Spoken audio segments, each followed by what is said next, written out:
नमस्कार दोस्तों, स्वागत है आपका स्टडी फॉर सिविल सर्विसेज में। यूपी पीसीएस 2025 की ऑफिशियल वैकेंसी का नोटिफिकेशन आ सकता है जनवरी 2025 के स्टार्टिंग में।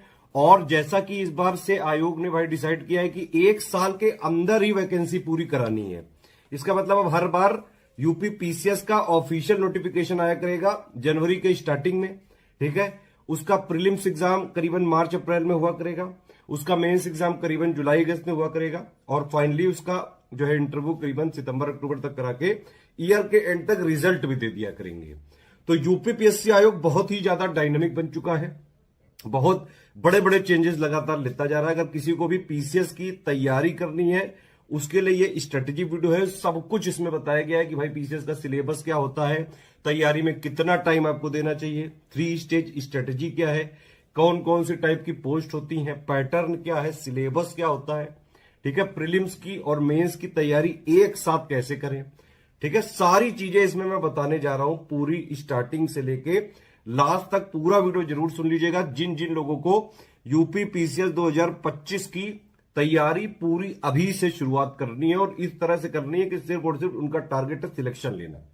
सबसे पहले मैं आपको बताता हूं कि भाई इस एग्जाम का यूपी पीसीएस का पैटर्न क्या है। ये 3 स्टेज की प्रोसेस है।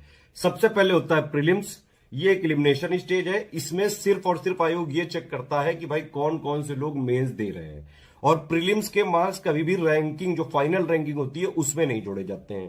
प्रीलिम्स में 2 पेपर होते हैं, एक होता है जीएस का, एक होता है सीसेट का। जीएस में 150 क्वेश्चन आते हैं, 200 नंबर का पेपर होता है, 1/3 नेगेटिव मार्किंग होती है, और जीएस वाले पेपर से ही कट ऑफ होता है। सारे क्वेश्चन एमसीक्यू बेस्ड होते हैं। ठीक है, मल्टीपल चॉइस क्वेश्चन होते हैं। सीसेट दूसरा पेपर होता है प्रीलिम्स का, जिसमें 100 क्वेश्चन होते हैं। ठीक है, उसी में 100 क्वेश्चन में English, Hindi, math, aptitude, reasoning और इंटरपर्सनल स्किल आता है। लेकिन सीसेट वाले में 100 क्वेश्चन होते हैं, 200 नंबर का पेपर होता है, 1/3 नेगेटिव मार्किंग होती है, और सीसेट वाला पेपर हमेशा क्वालिफाइंग होता है। इसका क्या मतलब हुआ? इसका यह मतलब हुआ कि भाई उसमें सिर्फ और सिर्फ आपको 33% नंबर लाने हैं बस। सीसेट के पेपर में सिर्फ उतना ही करना है जितने से आपका क्वालिफाई हो सके, उससे ज्यादा उसमें नहीं करना है। तो ये हो गया पूरा प्री। लेकिन प्री के मार्क्स से फाइनल रैंक नहीं मिलती है। जितनी भी पीसीएस की पोस्ट है सबके लिए मैं बता रहा हूं, pre plus mains plus interview, 3 stage की प्रोसेस है। जब आप लोग प्री में सिलेक्ट हो जाते हैं, प्री में कितने लोग सिलेक्ट होंगे ये भी इंपॉर्टेंट है भाई। जितनी भी वैकेंसी आती हैं उनका सिर्फ 15 गुना लोग प्री में सिलेक्ट किए जाते हैं। ठीक, तो 15 गुना लोग प्री में सिलेक्ट होकर मेंस में चले जाते हैं। मेंस में है 1500 नंबर। यही सब कुछ है, यही पूरी कृपा अटकी है। ठीक है, मेंस में क्या होता है कि जीएस 1 से लेकर 6 तक के 6 पेपर होते हैं। हर पेपर 200 नंबर का होता है और करीबन उसमें 20-20 सवाल आते हैं। 8-8 नंबर के 10 और 12-12 नंबर के 10, 125 वर्ड के 8 नंबर वाले होते हैं, 200 वर्ड के 12 नंबर वाले होते हैं। तो 6 पेपर हो गए जीएस के, यानी कि 1200 नंबर के, 200 नंबर का हर एक पेपर। 150 का ए से 150 का सामान्य हिंदी। यहां पे ये जरूरी बात समझने की है कि सामान्य हिंदी जो मेंस में पेपर होता है पीसीएस में, इसके मार्क्स फाइनल रैंकिंग में इंक्लूड किए जाते हैं। तो 1500 नंबर का यहां पे इस तरह से मेंस हो गया, 1200 का जीएस, 6 पेपर 200 के। ठीक, 150 ए से 150 हिंदी, तो 1500 नंबर का हो गया मेंस। यहीं पे सब कुछ है, पूरा नॉलेज टेस्ट आपका यहीं से होना है। कोई भी जो रैंक है उसमें पूरा यहां के ही मार्क्स डिसाइड करते हैं आपको कि कौन सी रैंक आप पा रहे हैं। उसके बाद में जब आप मेंस भी क्वालिफाई कर जाते हैं, मेंस में कितने लोग क्वालिफाई किए जाते हैं? जितनी पोस्ट होती हैं उनका 3 गुना। तो मेंस से कितने लोग सिलेक्ट होंगे? सिर्फ पोस्ट का 3 गुना। फिर उन सभी लोगों का इंटरव्यू लिया जाता है। इंटरव्यू सिर्फ और सिर्फ पर्सनालिटी टेस्ट होता है।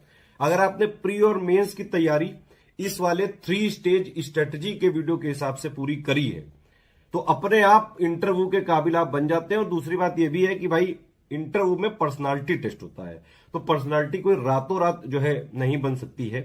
पर्सनालिटी एक तो ये टेस्ट हो गया, कई सारे जो है वो तरह के क्वेश्चन पूछते हैं, कुछ करंट के भी पूछ लेते हैं, कभी हॉबीज पूछ लेते हैं, मतलब कई सारे इंस्टेंट क्वेश्चन भी होते हैं।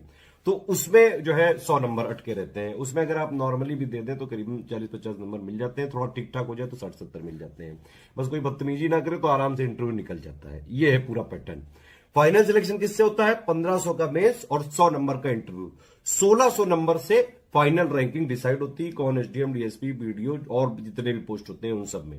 ठीक है, अच्छा, इंटरव्यू के लिए एक चीज और है कि भाई इंटरव्यू जब भी होता है तो उससे 1.5-2 महीने पहले के अगर आप करंट अफेयर थोड़ा सा पढ़ लें तो करंट अफेयर के मैक्सिमम सवाल पूछे जाते हैं। दूसरी बात यह भी है कि भाई प्री और मेंस की तैयारी तो एक साथ ही होती है हमेशा, है ना। तो अगर आप प्री मेंस की तैयारी कर रहे हैं तो आप ऑलरेडी करंट अफेयर, जीएस, उन सब की अगर आप थ्योरी, बेसिक अंडरस्टैंडिंग इस 3 स्टेज स्ट्रेटेजी वाले वीडियो से कर लें तो इंटरव्यू आप अपने आप निकाल लेते हैं। कई बार जो है, हर बार जब भी रिजल्ट आता है पीसीएस का, देखिए हमारा कोई मॉक टेस्ट नहीं चलता है इंटरव्यू के लिए, मॉक इंटरव्यू हम नहीं करते हैं। लेकिन जब भी आप जैसे ही मेंस में सिलेक्ट होते हैं उसके बाद हम फ्री इंटरव्यू गाइडेंस देते हैं, उसी में करंट अफेयर जो भी चीजें मेंस की जरूरत होती है, पिछले सालों की ट्रांसक्रिप्ट वगैरह, वो सब हम वहीं दे देते हैं। और हमारे ही टॉपर्स जो पिछले साल बने होते हैं वो आपको गाइड कर देते हैं, पूरा बिल्कुल तैयार करके मजबूत कर देते हैं। वो उतना कर देते हैं कि अगर आप बिना डरे इंटरव्यू देने जाए तो आराम से आप एवरेज से काफी ज्यादा नंबर लाके इंटरव्यू भी बढ़िया नंबरों से क्लियर कर सकते हैं और अच्छी रैंक पा सकते हैं। इस तरह से है ये, ठीक है। अब देखिए 3 स्टेज स्ट्रेटेजी ये है क्या, इसका मतलब है कि अगर आप लोग अभी से फॉलो करेंगे यूपी पीसीएस के लिए, यूपी पीसीएस के का एग्जाम करीबन अगर आप 8-9 महीने लग के पढ़ाई कर लें, लग के का मतलब है शुरुआत करें 6-7 घंटे से और धीरे धीरे 8-9 घंटे पे आ जाए। 8 घंटे मेरे हिसाब से ठीक है। डेली रेगुलरिटी, कंटिन्यूटी जरूर बना के रखनी है, डेली पढ़ना पड़ेगा। पीसीएस की तैयारी का मतलब है कि भाई कुछ फिक्स चीजों को पढ़ के लगातार आप प्रैक्टिस करके, लगातार रिवीजन करके, डेली कंटिन्यूटी रेगुलरिटी के साथ पढ़ाई करके अगर आप करीबन 9 महीने से 1 साल कर लें ये इतनी पढ़ाई, तो आराम से पीसीएस, यूपी पीसीएस का एग्जाम निकाला जा सकता है। लेकिन यहां पे ये समझना जरूरी है कि आपको इंटेलिजेंट, ऐसा नहीं कि भाई बहुत ज्यादा आईक्यू होना चाहिए तभी पीसीएस बनोगे। आपको डेलीजेंट लेकिन जरूर बनना पड़ेगा, डेली पढ़ना पड़ेगा, डेली कटना पड़ेगा और मन लगा के पढ़ना पड़ेगा। जीएस को इस तरह से पढ़ना है कि आप उसकी समझ डेवलप करें, क्योंकि समझ डेवलप नहीं हुई ना तो आप चाहे जितना भी पढ़ लो, प्री से पहले भी आपको जो है प्रैक्टिस, पढ़ाई, रिवीजन करनी है। कुछ सवाल जो है उसमें स्मार्ट एलिमिनेशन से होते हैं, तो इसीलिए जीएस टॉपिक की समझ जरूरी है। अभी आपके पास बहुत टाइम है, अभी 2025 वालों के लिए बहुत टाइम है, कोई टेंशन लेने की जरूरत नहीं है। सारी चीजें बिल्कुल आराम से मैं बता रहा हूं इस वीडियो में, ध्यान से सुनिए पूरी चीजें और स्ट्रिक्टली इंप्लीमेंट कर लेंगे, आराम से आप सिलेक्ट हो सकते हैं। चाहे आप हमारे पेड ग्रुप में आए और एडमिशन लेके एक जगह वन स्टॉप डेस्टिनेशन में तैयारी कर सकते हैं, और या फिर स्टडी फॉर सिविल सर्विसेज के free videos, YouTube channel, Telegram में जो हमारा डेली फ्री इनिशिएटिव आते हैं, करंट अवेयर सब रिवीजन कराते रहते हैं, एससीएस डेली क्विज में क्विज वगैरह की प्रैक्टिस करते रहते हैं। तो ये सारी चीजें फॉलो करके free initiative study for civil services से फॉलो करके भी आप पीसीएस 2025 का एग्जाम पूरा निकाल सकते हैं। उत्तर प्रदेश लोक सेवा आयोग द्वारा वर्ष 2025 में कराई जाने वाली प्रारंभिक परीक्षा यानी कि यूपीपीएससी अपर प्रीलिम्स की प्रारंभिक परीक्षा की 0 से तैयारी के लिए स्टडी फॉर सिविल सर्विसेज का प्रीलिम्स का बैच शुरू हुआ है और मेंस का बैच 20 जुलाई 2024 से। मेंस वाले ग्रुप में जो लोग आए हैं, आपको मेंस का स्ट्रैटेजी वीडियो मिल चुका होगा। ये प्रीलिम्स का स्ट्रैटेजी वीडियो है। 20 जुलाई 2024 को हमारे 0 से स्टार्ट हुए यूपीपीएससी अपर प्रीलिम्स एग्जाम 2025 की तैयारी वाले ग्रुप में अगर आप आए हैं तो ये स्ट्रैटेजी वीडियो पूरा शुरू से लेकर आखिर तक ध्यान से आपको देखना है। यूपीपीएससी अपर प्रीलिम्स एग्जाम 2025 वाला अभी काफ़ी दूर है, तो क्या स्ट्रैटेजी यहाँ पर रख सकते हैं, डेली किस तरीके से अभी पढ़ना शुरू कर सकते हैं। प्रीलिम्स के लिए जैसे हमने 2023 इंट्रोड्यूस किया था 3 स्टेज की स्ट्रैटेजी वाला सिस्टम, वही यहाँ पर टाइम प्लान आपको इस ग्रुप के माध्यम से साझा किया जाएगा, स्ट्रैटेजी वीडियो के माध्यम से। 3 स्टेज की जो स्ट्रैटेजी है, पहला स्टेज कैसे आगे बढ़ेगा, सेकंड स्टेज में क्या क्या पढ़ना है, थर्ड स्टेज में खुद को कैसे प्रिपेयर करना है, किस तरीके से आप 2025 के लिए अभी से खुद को मजबूत कर सकते हैं और अपना सिलेक्शन प्रीलिम्स में सुनिश्चित कर सकते हैं, मेंस की तैयारी कर सकते हैं, सब कुछ इसमें बताया जाएगा। स्टडी फॉर सिविल सर्विसेज पिछले 8-9 वर्षों से मैक्सिमम सिलेक्शन देने वाला इंस्टीट्यूट्स है। लगातार 8-9 वर्षों में वैकेंसीज की संख्या घटती चली आ रही है, कट ऑफ लगातार बढ़ता चला आ रहा है। 2023 का कट ऑफ आपने देख ही लिया होगा, लेकिन स्टडी फॉर सिविल सर्विसेज के स्टूडेंट्स का सिलेक्शन रेशियो यहाँ पर घट नहीं रहा है, क्योंकि लगातार हमने प्रयास किया है, हमारी पूरी टीम ने स्टडी मटेरियल को अपग्रेड करने का, अपडेट करने का, लेटेस्ट ट्रेंड और पैटर्न के हिसाब से डिजाइन करने का प्रयास किया है और अभी प्रयासरत हैं लगातार। Daily study for civil services team का यही प्रयास रहता है, किस तरीके से, जिस तरीके से आयोग आजकल पेपर सेट कर रहे हैं लेटेस्ट ट्रेंड पैटर्न के हिसाब से, जो चीज़ें पूछी जा रही हैं कैसे हम उसको अपने स्टडी मटेरियल में और प्रैक्टिस रिसोर्सेज में इंटीग्रेट करें, इंप्लीमेंट करें, जिससे चाहे जैसा एग्जाम बोर्ड सवाल पूछे, चाहे जिस तरीके से सवाल पूछे, अगर वो यूपीपीएससी सिलेबस के एम्बिट में आता है तो आप कर सकें। हमारा स्टडी मटेरियल पढ़ करके जो आपके लिए सिलेक्शन मटेरियल साबित हो जाता है। कई बार जो student study for civil services की स्ट्रैटेजी सीरियसली, रिलीजियसली फॉलो करते हैं, उनके लिए हमारा स्टडी मटेरियल और प्रैक्टिस रिसोर्स सिलेक्शन मटेरियल साबित होते हैं। अभी पूरा स्ट्रैटेजी यहाँ पर बताएंगे, सारे प्रूफ वगैरह हम हमेशा ही देते हैं जब भी प्रीलिम्स होता है या फिर मेंस पेपर होता है, और इंटरव्यू गाइडेंस हमारे सिलेक्टेड स्टूडेंट्स के द्वारा ही मिल जाता है। वन स्टॉप डेस्टिनेशन के फॉर्म में आप पूरी तैयारी स्टडी फॉर सिविल सर्विस के माध्यम से यूपीपीएससी एग्जाम की कर सकते हैं। आपकी स्क्रीन पर जो बातें लिखी हुई हैं, full flexibility, continuous hand holding exercise, one stop destination, सिर्फ फैंसी टर्म्स यहाँ पर नहीं लिखे गए हैं, सारी चीज़ों को इम्प्लीमेंट किया जाता है। फुल फ्लेक्सिबिलिटी का मतलब है कोई निश्चित समय यहाँ पर निश्चित क्लासेस का नहीं होता है। लाइव क्लास यहाँ पर हम कराते नहीं हैं पेड ग्रुप में कि आपको एक निश्चित समय पर निश्चित ऐप खोल करके एक निश्चित टाइम फ्रेम में बैठना पड़े, ऐसा यहाँ पे नहीं होता है। स्टडी मटेरियल आपको पोस्ट कर दिया गया होगा, आप देख पा रहे होंगे। स्टडी मटेरियल वाले ग्रुप में, पेड क्विज वाले ग्रुप में जोड़ दिया गया होगा, वहां पर कुछ वीडियोस दिख रहे होंगे। आगे इसमें क्विज कराई जाएगी 2024 वाले एग्जाम के होने के बाद। कंटिन्यूअस हैंड होल्डिंग एक्सरसाइज, इसको सीरियसली इंप्लीमेंट किया जाता है। मैं आपको 2023 वाला एग्जाम्पल दे सकता हूँ। 2024 वाला एग्जाम बार बार शिफ्ट किया गया है, रीशेड्यूल किया गया है। पहले एग्जाम जो है 17 मार्च को होना था, लेकिन फिर आयोग का नोटिफिकेशन आया कि जुलाई मंथ में संभावित है। फिर आयोग का नोटिफिकेशन आता है कि फाइनली अक्टूबर मंथ में होने जा रहा है। अक्टूबर मंथ में 27 तारीख को जो पेपर होने जा रहा है, हमने अपने बैच को एक्सटेंड किया है। जो बैच मई 2023 से चल रहा है उसको एक्सटेंड किया गया है अक्टूबर 27 तारीख तक के लिए स्टडी मटेरियल वाले ग्रुप को। और हमारा कमिटमेंट नहीं था, हमारा कमिटमेंट पूरा हो रहा था 17 मार्च को ही, लेकिन हमने बैच को एक्सटेंड किया है यहाँ पर।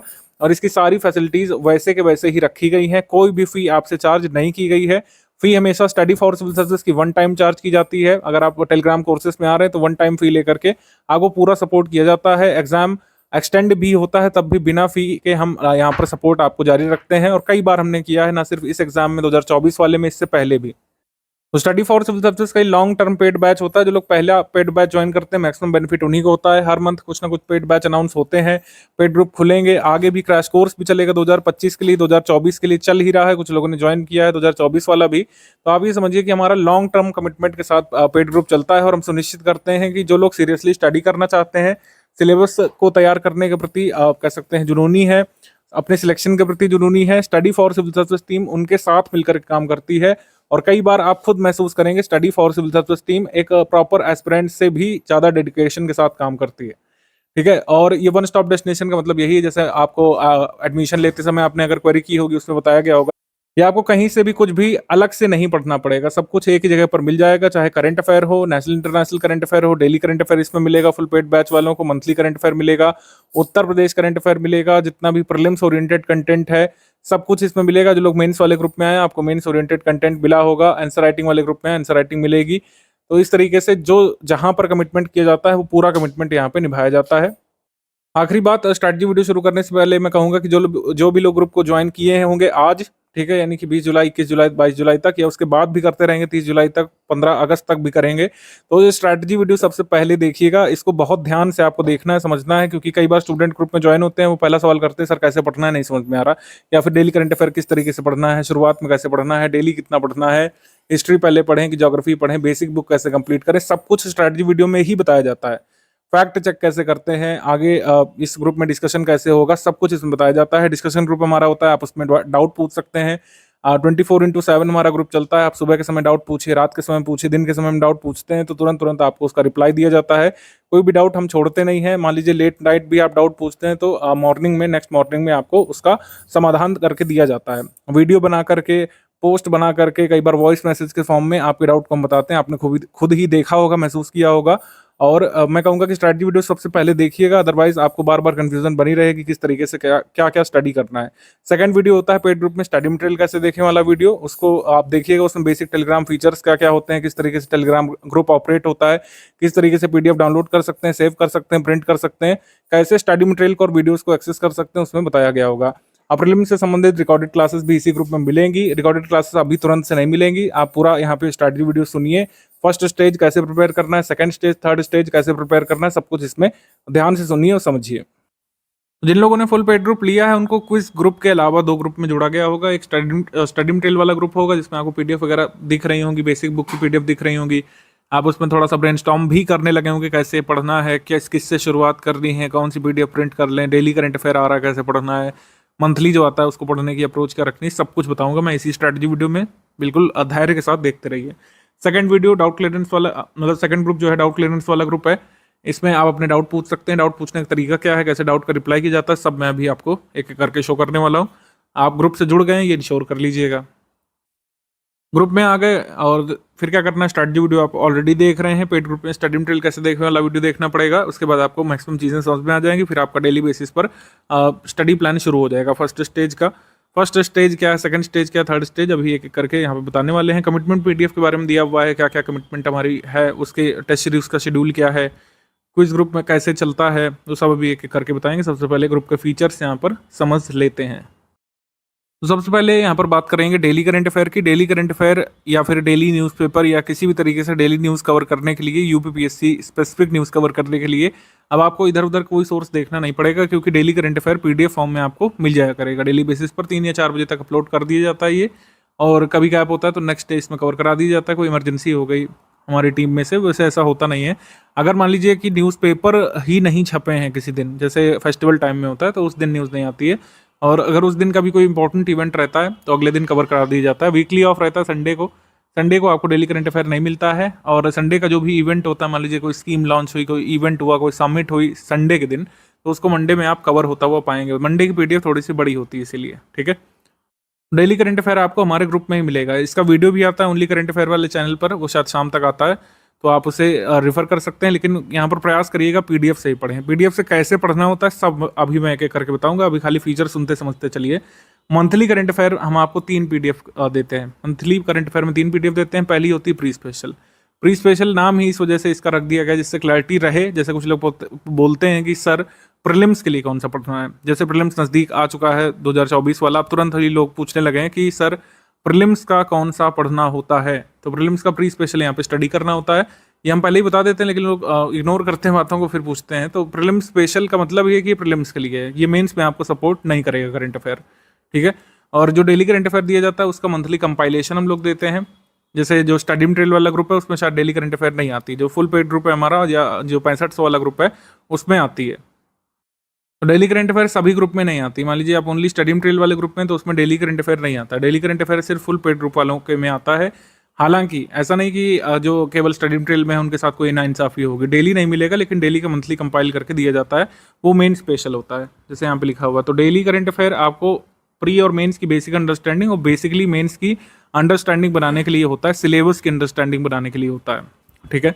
मंथली करंट अफेयर के अलावा हम यहाँ पर 400 या 500 टॉप एमसीक्यू देते हैं। ये प्रैक्टिस के लिए होता है। और किसकी प्रैक्टिस के लिए होता है? प्रीलिम्स की प्रैक्टिस के लिए होता है। तो ये 3 पीडीएफ हो गए। और यकीन मानिए अगर आप तीन पीडीएफ से सामंजस्य बैठा लेते हैं तो प्री का, मेंस का, एवन इंटरव्यू तक का कोई भी करंट अफेयर आपसे छूटता नहीं है। अगर आप रेगुलर फॉलोअर हैं तो करंट अफेयर आपका पूरे प्रोसेस में कवर हो जाता है। प्रीलिम्स प्रोसेस के लिए, मेंस प्रोसीजर के लिए पूरा यहाँ पे कवर हो जाता है। इतना इंटेंसिव यहाँ पर दिया जाता है। हालांकि आप फॉलो करें, सारी पीडीएफ फॉलो करेंगे तो करंट अफेयर में आप यकीन मानिए कहीं से भी आप पढ़ रहे हो, कोई क्विज प्रैक्टिस कर रहे हो, किसी वेबसाइट में कोई क्विज आ रही हो, कोई सरकारी क्विज कर रहे हो, आप देखेंगे आप मैक्सिमम क्वेश्चन सही करने लगेंगे अगर 3-4 मंथ इसको फॉलो करेंगे तो ये हो गया। तो इस तरीके से करंट अफेयर आपको दिया जाता है। प्री स्पेशल की पीडीएफ और डेली का मंथली मंथ एंड पर कंपाइल करके दिया जाता है। यूपी करंट अफेयर भी हम लोग अब देने लगे मंथली।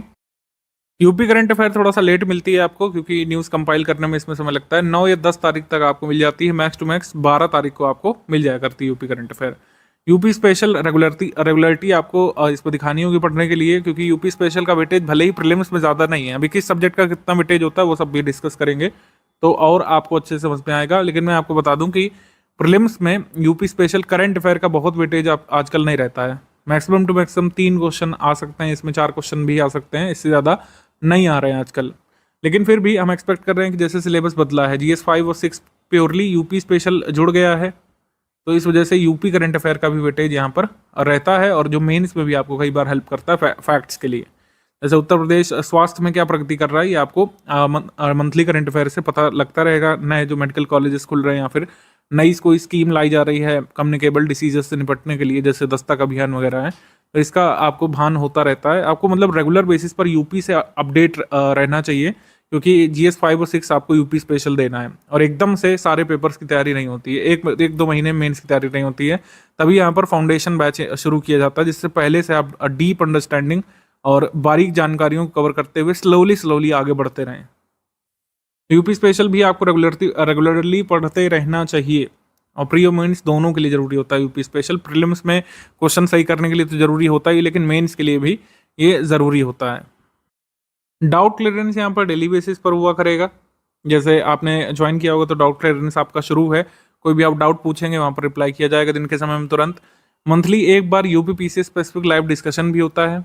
इसमें आप अपना स्ट्रैटेजी डिस्कस कर सकते हैं, कोई भी आपका डाउट है स्ट्रैटेजी में नहीं फॉलो कर पा रहे हैं, क्या हर्डल्स फेस कर रहे हैं, बुक्स पढ़ने में कुछ चीज़ें समझ पा रहे हैं, तो वहाँ पर लाइव एडमिन से डिस्कस कर सकते हैं। ज़्यादातर मैं ही लाइव सेशन पे होता हूँ, तो आप मुझसे डायरेक्टली पूछ सकते हैं, डिस्कस कर सकते हैं जो भी आपकी समस्याएं हैं। लाइव में पार्टिसिपेशन कोई ऐसा मैंडेटरी नहीं होता है कि आपको मैंडेटरीली पार्टिसिपेट करना है। कोई अगर इसको ज्वाइन नहीं करेगा तो आपका कोई नुकसान हो जाएगा, ऐसा नहीं होता है।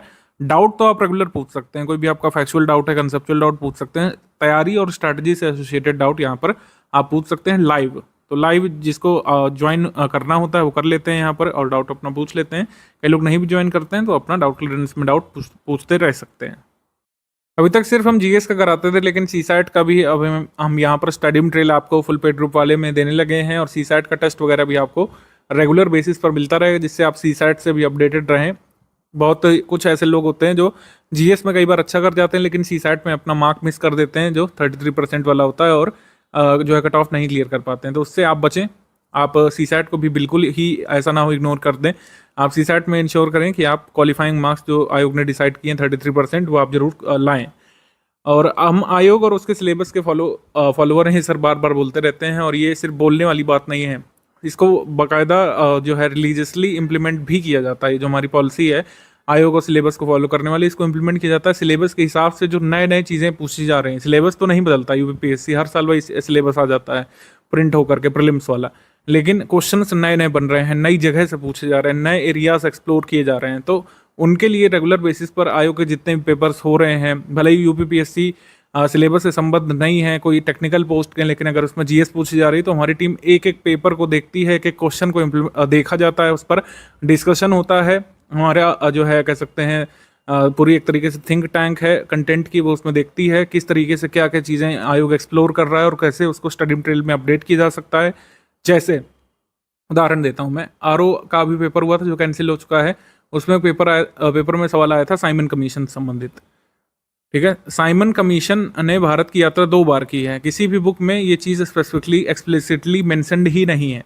उसमें साइमन कमीशन जब भारत आया था बस उसी के बारे में दिया, उसी की क्रोनोलॉजी दे दी है। साइमन कमीशन ने भारत को 2 बार विजिट किया था। हमारे कंटेंट में बाकायदा डेट्स यहाँ पे लिखी हैं कब कब साइमन कमीशन ने विजिट किया और भारत में किन किन जगहों की यात्रा की, वो तक लिखा हुआ है और उससे सवाल आया था, जबकि किसी बुक में, स्टैंडर्ड बुक में नहीं दिया हुआ है। तो कहने का ये मतलब है कि ये सब जो है हम ऑलरेडी इम्प्लीमेंट करते हैं कि जो चीज़ बुक्स भी छोड़ दे रहे हैं फैक्ट, और जो जरूरी हो सकता है एग्जाम के लिए, उसको हम लोग कवर करते हैं। ठीक है, तो इसी वजह से हम लोग कहते हैं किसी बुक या पब्लिशर को हम फॉलो नहीं करते हैं, क्योंकि उनसे भी पहले हमारा फैक्ट अपडेट होता है जो एग्जाम में पूछा जाने वाला होता है। थोड़े से टेलीग्राम के बेसिक्स आपको समझ लेने चाहिए। टेलीग्राम ऐप आपको काफ़ी चलाना पड़ेगा, हम तैयारी के दौरान वहीं से पीडीएफ वगैरह एक्सप्लोर करना है। तो जैसे हम अपनी स्टडी टेबल को ऑर्गेनाइज रखते हैं, कहाँ पे बुक्स रखी हैं, कहाँ पे नोट्स रखे हैं, कहाँ पे रफ कॉपी, पेन पेंसिल कहाँ पे रखा है, तो अच्छे तरीके से ऑर्गेनाइज करते हैं। अच्छे सीरियस स्टूडेंट ऑर्गेनाइज करते हैं, अगर नहीं करते हैं तो आपको करना चाहिए। तो उसी तरीके से टेलीग्राम आपका जैसे स्टडी टेबल है, तो इसको ऑर्गेनाइज करके रखिए। इसमें अगर कैश मेमोरी बहुत ज़्यादा इकट्ठा हो जाए तो इसको क्लीन कर लीजिए। कैश मेमोरी क्लीन करने से कुछ लोग सोचते हैं ग्रुप एग्जिट हो जाता है, ऐसा कुछ नहीं होता है। कैश मेमोरी अगर आप क्लीन करते हैं तो ऐसा होता है कि जितना भी स्टोरेज होती है वो वहाँ से चली जाती है, क्लाउड में सारी चीज़ें रहती हैं। जैसे मान लीजिए आपने हिस्ट्री की फाइल डाउनलोड कर रखी थी, कैश क्लीन करेंगे तो आपको दोबारा डाउनलोड करने के लिए कहेगा, और इतना डेटा आजकल सभी के पास होता है। तो इससे ये होता है रेगुलर बेसिस पर कैश मेमोरी क्लीन करने से ये होता है कि ऐप जो है मिसबिहेव नहीं करता है, बंद नहीं होता है, आपको बार बार एग्जिट नहीं कर देता है इस तरीके से। तो इस तरीके की समस्याओं से बचिए, और टेलीग्राम को अनइंस्टॉल करके री इंस्टॉल भी कर सकते हैं अगर बहुत ही ज़्यादा दिक्कत कर रहा है, क्योंकि कई बार ऐप भी प्रॉब्लम करता है। महंगे से महंगे मोबाइल और डिवाइस में कई बार टेलीग्राम दिक्कत करने लगता है, तो प्रॉब्लम इसमें सॉल्व हो जाती है। अगर फिर भी नहीं होती तो आप जो है बात कर सकते हैं इस नंबर पर, इसमें आपको रेमेडी बता दी जाती है। अब बता तो रहा हूँ मैं कि पूरा स्टडी मटेरियल का सपोर्ट किया जाएगा, सिलेबस से संबंधित जो चीज़ें पूछी जा सकती है उसका भी सपोर्ट करते हैं, और कई बार आपकी बेसिक समस्या भी होती है उनको भी हम लोग सॉल्व करने का पूरा प्रयास करते हैं बिना किसी झुंझलाहट के। अच्छा, ये जो चीज़ लिखी है ये हम बार बार इसीलिए लिख देते हैं क्योंकि कई लोग मानते नहीं हैं बार बार इसको करने से। R&D सिर्फ स्टडी फॉर सिविल सर्विसेज की टीम को करने दीजिए, आपने 1 टाइम पेमेंट कर दिया, अब आप यहाँ से सिर्फ लाभ लीजिए। कई लोग R&D करने लगते हैं, research and development. Research development का मतलब ये है कि वो एक्सप्लोर करने लगते हैं वो चीज़ें जो उनको एक्सप्लोर करना नहीं जरूरी है। जैसे कुछ लोग जो है फर्जी डाउट क्रिएट कर देते हैं। मान लीजिए गूगल पे आप कोई चीज़ लिखते हैं, ठीक है, और जो सर्च में फर्स्ट रिजल्ट आ जाता है, सेकंड रिजल्ट, उसको दिखाकर कहने लगते हैं कि आपके स्टडी मटेरियल में ये चीज़ जो है रॉन्ग दी हुई है, देखिए गूगल ये बता रहा है। तो ये सेंटेंस ही अपने आप में बहुत फ्लॉड है कि गूगल ये बता रहा है। गूगल कुछ नहीं बताता है, गूगल एक सर्च इंजन है, ठीक है। जैसे लाइब्रेरी में आप ही नहीं कह सकते कि मैंने जो है ये देखा था, ये फैक्ट लाइब्रेरी बता रही है। लाइब्रेरी नहीं बताती कोई फैक्ट, लाइब्रेरी में रखी हुई कोई बुक बताती है, या फिर बुक में कोई पेज नंबर दिया रहता है वो बताता है, वो रेफरेंस मटेरियल होता है। तो जब आप वेब सर्च करते हैं, जैसे क्रोम से या फिर किसी ब्राउज़र से सर्च करते हैं, तो उसमें अनगिनत रिसोर्सेज आपको देता है। तो उस रिसोर्स में कौन सा रिसोर्स ऑथेंटिक है या कौन सा रिसोर्स नॉन ऑथेंटिक है, इसका काम आप स्टडी फॉर सिविल सर्विस पर ही छोड़ दीजिए, इसको तय करने का काम कि ऑथेंटिक कौन सा रिसोर्स है और नॉन ऑथेंटिक कौन सा है, कौन सा आपको सही मानना है, कौन सा गलत मानना है, ठीक है। तो इसको लेकर आप कई बार खुद ही कंफ्यूज रहते हैं, और कई बार हमारी टीम को भी कर देते हैं बार बार कि सर ये देखिए गूगल पे आया, गूगल पे आया। तो वो चीज़ सही नहीं होती है। गूगल में कौन सा वेबसाइट है, कौन सा रिसोर्स है, कौन सा ऑफिशियल है, कौन सा नॉन ऑफिशियल है, कौन सा सही मानता है कमीशन, कौन सा नहीं सही मानता है, ये हम काम कर रहे हैं लगातार 8-9 सालों से। और 8-9 साल अगर आप भी तैयारी करेंगे तो हो सकता है कि हमारी टीम जितनी नॉलेज आप भी गेन कर लें, लेकिन ये तो आपका उद्देश्य है नहीं। आप किस लिए जुड़े हैं? आप जुड़े हैं यूपीपीएससी प्रीलिम्स 2025 की परीक्षा क्लियर करने के लिए। तो इसीलिए मैं फिर से कह रहा हूँ कि गूगल सर्च आप लोग या तो ठीक से करना, समझ लीजिए अच्छे से, जो आपको काम नहीं देगा डायरेक्टली कहीं एग्जाम में। आप स्टडी मटेरियल पढ़ते रहिए और प्रैक्टिस करते रहिए, ये भी आपके लिए सफिशिएंट है। अगर गूगल करते हैं तो ठीक से करें और तभी उसका कोई यहाँ पे डिस्कशन करिए, अदरवाइज जो हमारे स्टडी मटेरियल में है उसको सही मानिए। ऐसा नहीं कि कभी कोई टाइपो नहीं हो सकती है, कोई एरर नहीं हो सकती है। 99.99% की गारंटी हर कोई लेता है, उतनी गारंटी हम लोग भी ले सकते हैं। अगर कोई टाइपिंग एरर है, कोई जो है मिसबिहेवियर हुआ है किसी डिवाइस से, टाइपिस्ट से, तो उसको हम लोग सही कर लेते हैं और आपके एग्जाम से पहले ऑथेंटिक इन्फॉर्मेशन आपको दे देते हैं। तो आपका कोई भी डाउट है, तुरंत आप डाउट क्लियरेंस वाले ग्रुप में पूछिए। पेड डिस्कशन ग्रुप जो आपको दिया गया उसमें डिस्कस करिए, उससे कोई अगर नहीं समाधान मिलता है तो आप यहाँ पे भेज सकते हैं। लेकिन आप ये सब नहीं करिए कि गूगल ये कह रहा है तो आपने क्यों गलत दिया, ये सब कोई अच्छा तरीका नहीं डाउट पूछने का। आप डाउट पूछ सकते हैं कि सर मुझे ये फैक्ट डाउटफुल लग रहा है, मैंने कई जगह से देखा है, इसमें डाउट आ रहा है, क्या आप इसे बता सकते हैं? मैं और या फिर हमारी टीम में से कोई आपको ऑथेंटिक सोर्सेज के हिसाब से बताएंगे क्या सही है और क्या आपको एग्जाम के लिए सही मानना चाहिए। एक उदाहरण मैं आपको दे दे रहा हूँ किस तरीके से किसी पॉपुलर प्लेटफॉर्म पर दी गई जानकारी भी गलत हो सकती है। गूगल सर्च रिजल्ट में किसी वेबसाइट में गलत डेटा भी कई बार आ जाता है। तो इसको यहाँ पर समझिए। हमने यहाँ पर इनको सोल्यूशन दिया, आपको बाकायदा वीडियो बना करके दिया था 2024 वाले ग्रुप में। वही वीडियो मैं आपके स्ट्रैटेजी में जोड़ भी दे रहा हूँ, जिससे आप अच्छे से समझ जाएंगे कि टाइगर रिजर्व नोटिफाई कैसे होता है, क्या प्रोसेस होती है टाइगर रिजर्व को नोटिफाई होने की। How tiger reserve is notified, और भारत का 54वां टाइगर रिजर्व एक्चुअली कौन सा है, और एग्जाम में किसको आपको सही मानना चाहिए। ये वीडियो आप लोग सुन लीजिए एक बार, इससे आपको पता चल जाएगा कि डाउट क्लियरेंस हमारे ग्रुप में कैसे होता है। भारत का 53वां, 54वां और 55वां टाइगर रिजर्व कौन सा है, इसको लेकर कंफ्यूजन है। 53वें को लेकर तो नहीं है, 54वें 55वें को लेकर बहुत कंफ्यूजन है। दुर्गावती टाइगर रिजर्व जो अभी नोटिफाई हुआ है मध्य प्रदेश का, और राजस्थान का धौलपुर करौली, इसमें 54वां कौन है, 55वां कौन है, बहुत कन्फ्यूजन है इसमें। तो मैं यहाँ पर आपको बता दूं कि भारत का अंतिम टाइगर रिजर्व जो फाइनली नोटिफाई हो चुका है वो है दुर्गावती टाइगर रिजर्व। वीरांगना दुर्गावती टाइगर रिजर्व पूरा नाम है इसका। ये मध्य प्रदेश में है, ठीक है। ये भारत का 54वां पूर्णतः नोटिफाइड टाइगर रिजर्व है। 55वां अभी बना नहीं है भारत का, क्योंकि टाइगर रिजर्व नोटिफाई होने के कुछ स्टेप्स होते हैं, उसके सारे स्टेप धौलपुर करौली के अभी पूरे नहीं हुए हैं, ध्यान रखिएगा। एनटीसी अपनी वेबसाइट पे लिखता है कि टाइगर रिजर्व नोटिफाई होने की प्रक्रिया क्या है, प्रोसेस क्या है। सबसे पहले क्या होता है, प्रपोजल जो है ये स्टेट लाता है, प्रपोजल स्टेट ऑब्टेन करता है। इन प्रिंसिपल अप्रूवल जो है कम्युनिकेट किया जाता है एनटीसी की तरफ से, पूरे प्रपोजल को अच्छे से स्क्रूटनाइज करके।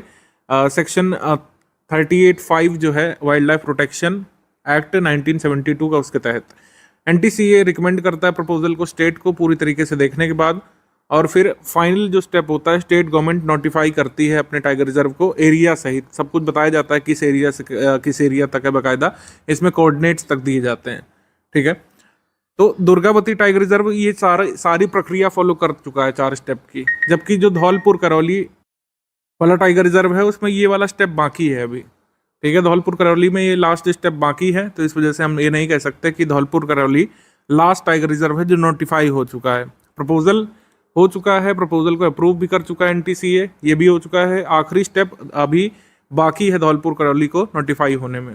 तो हम ये कह सकते हैं कि भारत का 55वां टाइगर रिजर्व बनेगा धौलपुर करौली जब नोटिफाई हो जाएगा फाइनली स्टेट के द्वारा। ठीक है, बाकी प्रूफ की अगर हम बात कर लें, ऑथेंटिक इसलिए मान रहे हैं क्योंकि स्वयं जो हमारे इन्वायरमेंट मिनिस्टर हैं इन्होंने ट्वीट किया था 31 अक्टूबर 2022 को कि रानीपुर जो है ये 53वां टाइगर रिजर्व है। इसमें तो खैर क्लैरिटी है, और ये भी इसमें कहा था 22 सितंबर को 2023 में इन्होंने ट्वीट किया था कि हमारा टाइगर रिजर्व जो टोटल नंबर 54वां हो चुका है, और 54वां कौन सा बना है, वीरांगना दुर्गावती टाइगर रिजर्व, इसको फाइनली नोटिफाई किया जा चुका है। जब कोई टाइगर रिजर्व फाइनली नोटिफाई होता है तो स्टेट की तरफ से गजट नोटिफिकेशन छपता है और उसमें बाकायदा पूरे टाइगर रिजर्व की डिटेल दी जाती है, कोऑर्डिनेट्स और उसके पूरे एरिया की डिटेलिंग सहित। तो ये वीरांगना दुर्गावती की छप चुकी है, धौलपुर करौली की बाकी है। तो इस वजह से हम कह सकते हैं कि वीरांगना दुर्गावती टाइगर रिजर्व हमारा जो है ये 54वां टाइगर रिजर्व है। ठीक है, 55वां कौन सा बनेगा, धौलपुर करौली बनेगा। 53वां कौन सा है, रानीपुर टाइगर रिजर्व उत्तर प्रदेश का। आई होप आपको ये कन्फ्यूजन आपकी नहीं रहेगी। अब यहाँ पर बार बार जो प्रश्न पूछा जाता है कि क्या सर मैं डेली करंट अफेयर कंप्लीट कर सकता हूँ या सकती हूँ, मंथली छोड़ सकता हूँ या सकती हूँ, क्या मैं मंथली करंट अफेयर वाला छोड़ सकता हूँ या सकती हूँ, या फिर सिर्फ जो है डेली वाला कंप्लीट कर लूँ। तो इस तरीके की समस्या कई बार होती है हमारे ग्रुप मेंबर्स को, तो मैं यहीं पर स्ट्रैटेजी में ही इसका निराकरण कर दे रहा हूँ।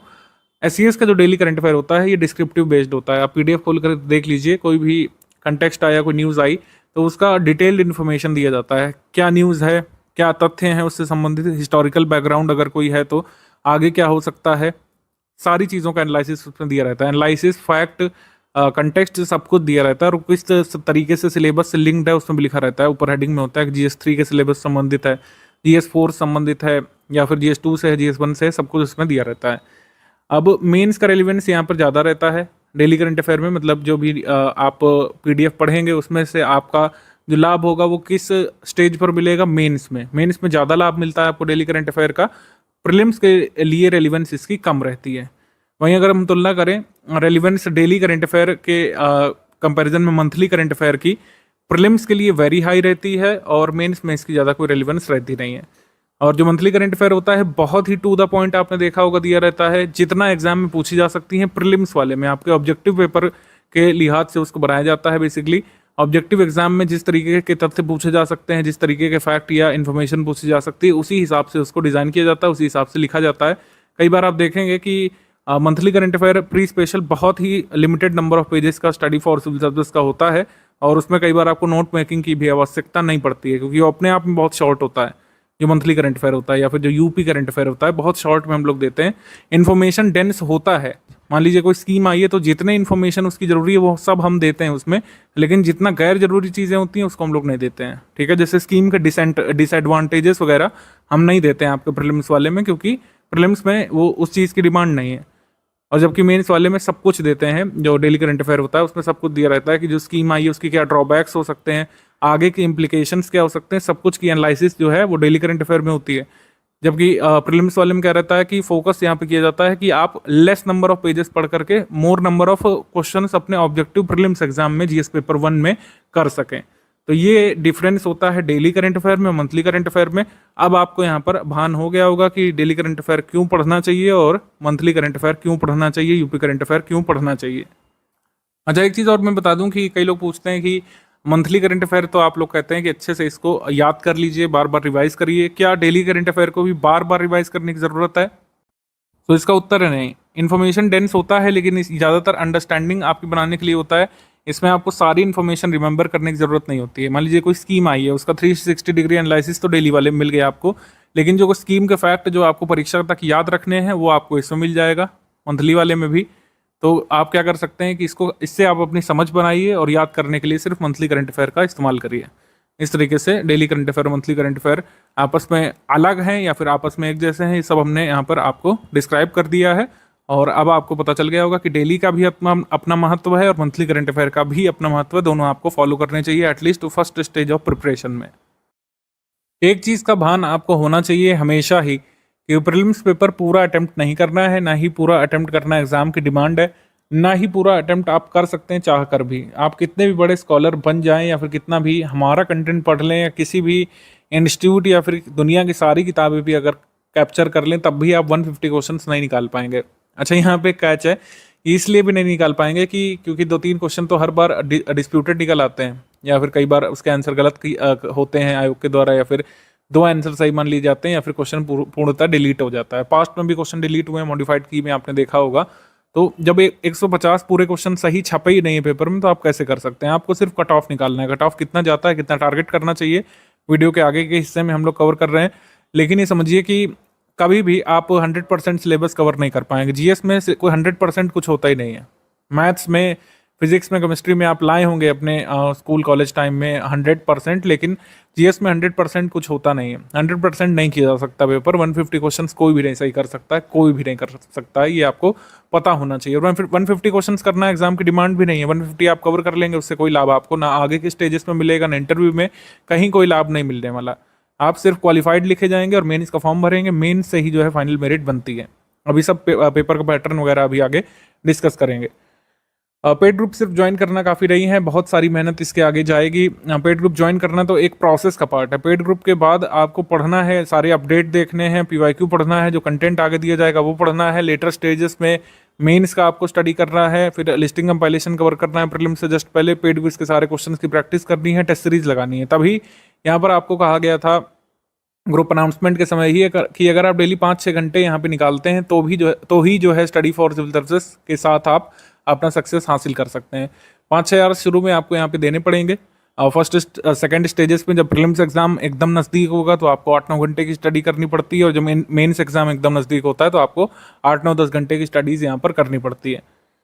प्रैक्टिस रिसोर्सेज सिर्फ स्टडी फॉर सिविल सर्विस के रहेंगे। एससीएस का पेड क्विज जो चालू होगा 2024 के प्रीलिम्स होने के बाद, जुलाई में चालू हो जाएगा, जुलाई एंड तक। एससीएस का पीवाईक्यू कंपाइलेशन आपको करना है, एससीएस की टेस्ट सीरीज पढ़नी है, और एससीएस का एमसीक्यू बैंक ये आपको लास्ट प्रायोरिटी पे रखना है। अगर समय बचता है तो एससीएस का एमसीक्यू बैंक आप कर सकते हैं, अदरवाइज आपको इतना ही सफिशियंट होता है कई बार। फर्स्ट प्रायोरिटी ये है, सेकंड प्रायोरिटी पीवाईक्यू कंपाइलेशन है, थर्ड प्रायोरिटी यहाँ पर आपकी टेस्ट सीरीज है। तो ये तीनों तो करना ही है।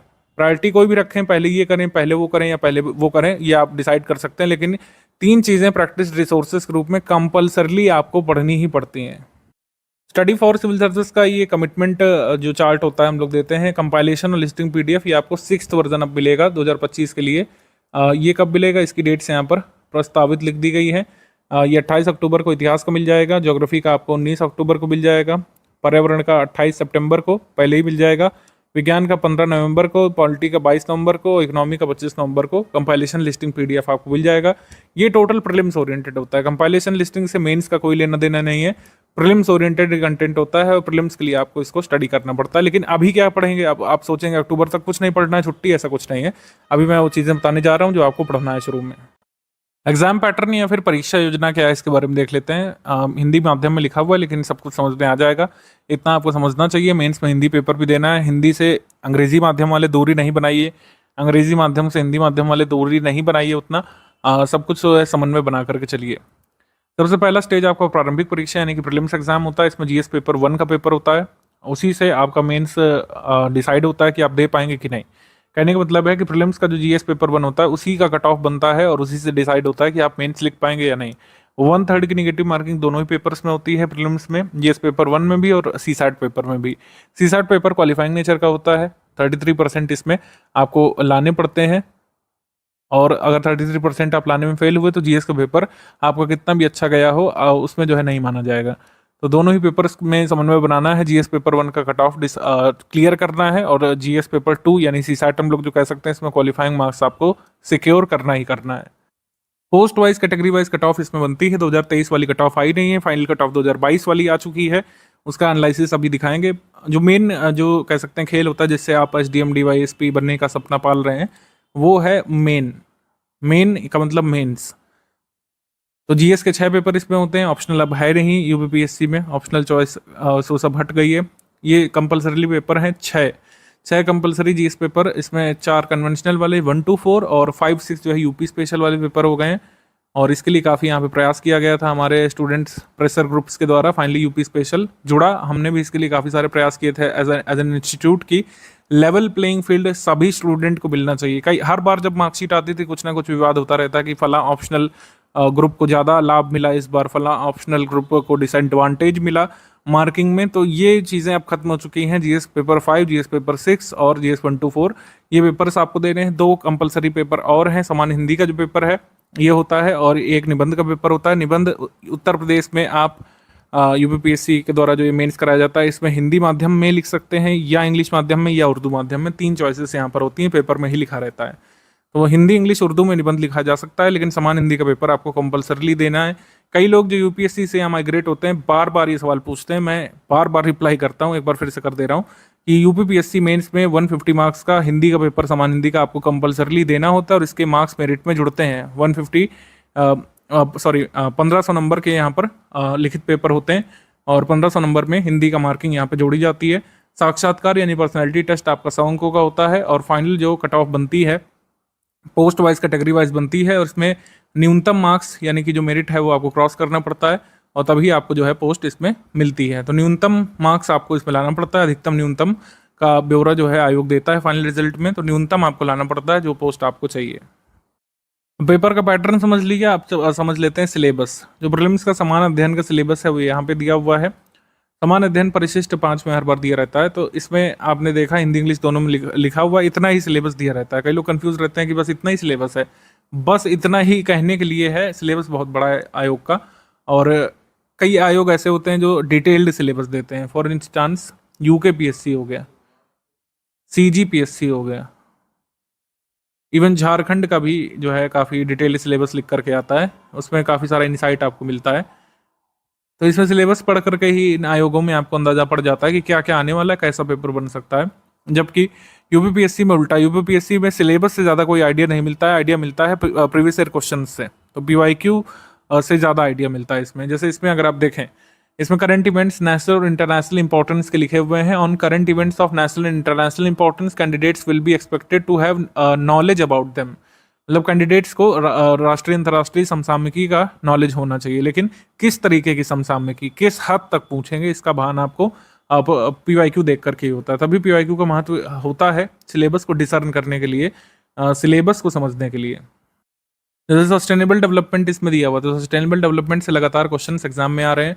पॉवर्टी इंक्लूजन से क्वेश्चन आ रहे हैं। पॉवर्टी का बेसिक्स कई बार आता है, जैसे हमने बेसिक बुक भी बताई, तो उसमें क्लास 9th एनसीईआरटी हमने हमेशा रिकमेंड की है क्योंकि इससे लाभ मिलता है 1-2 क्वेश्चन का, क्योंकि पॉवर्टी का बेसिक इसमें अच्छे से समझाया हुआ है। तो क्लास 9th की जो एनसीईआरटी बुक है इकोनॉमी की, उसमें आपके ये पॉवर्टी वाला कॉन्सेप्ट क्लियर हो जाता है। बाकी पॉवर्टी के जो फैक्ट्स हैं, कोई रिपोर्ट आती है, कोई डेटा आता है, तो वो तो हम मंथली करंट अफेयर में कवर कराते ही हैं। पॉवर्टी इंक्लूजन, डेमोग्राफिक्स और social sector initiative. Social sector initiatives में ज़्यादातर क्या पूछा जाता है, गवर्नमेंट स्कीम। गवर्नमेंट स्कीम्स ज़्यादातर पूछी जाती हैं सोशल सेक्टर इनिशिएटिव में। तो इसी वजह से मैंने कहा कि पीवाईक्यू से अंदाजा पड़ता है कि सिलेबस हमसे क्या कहना चाह रहा है।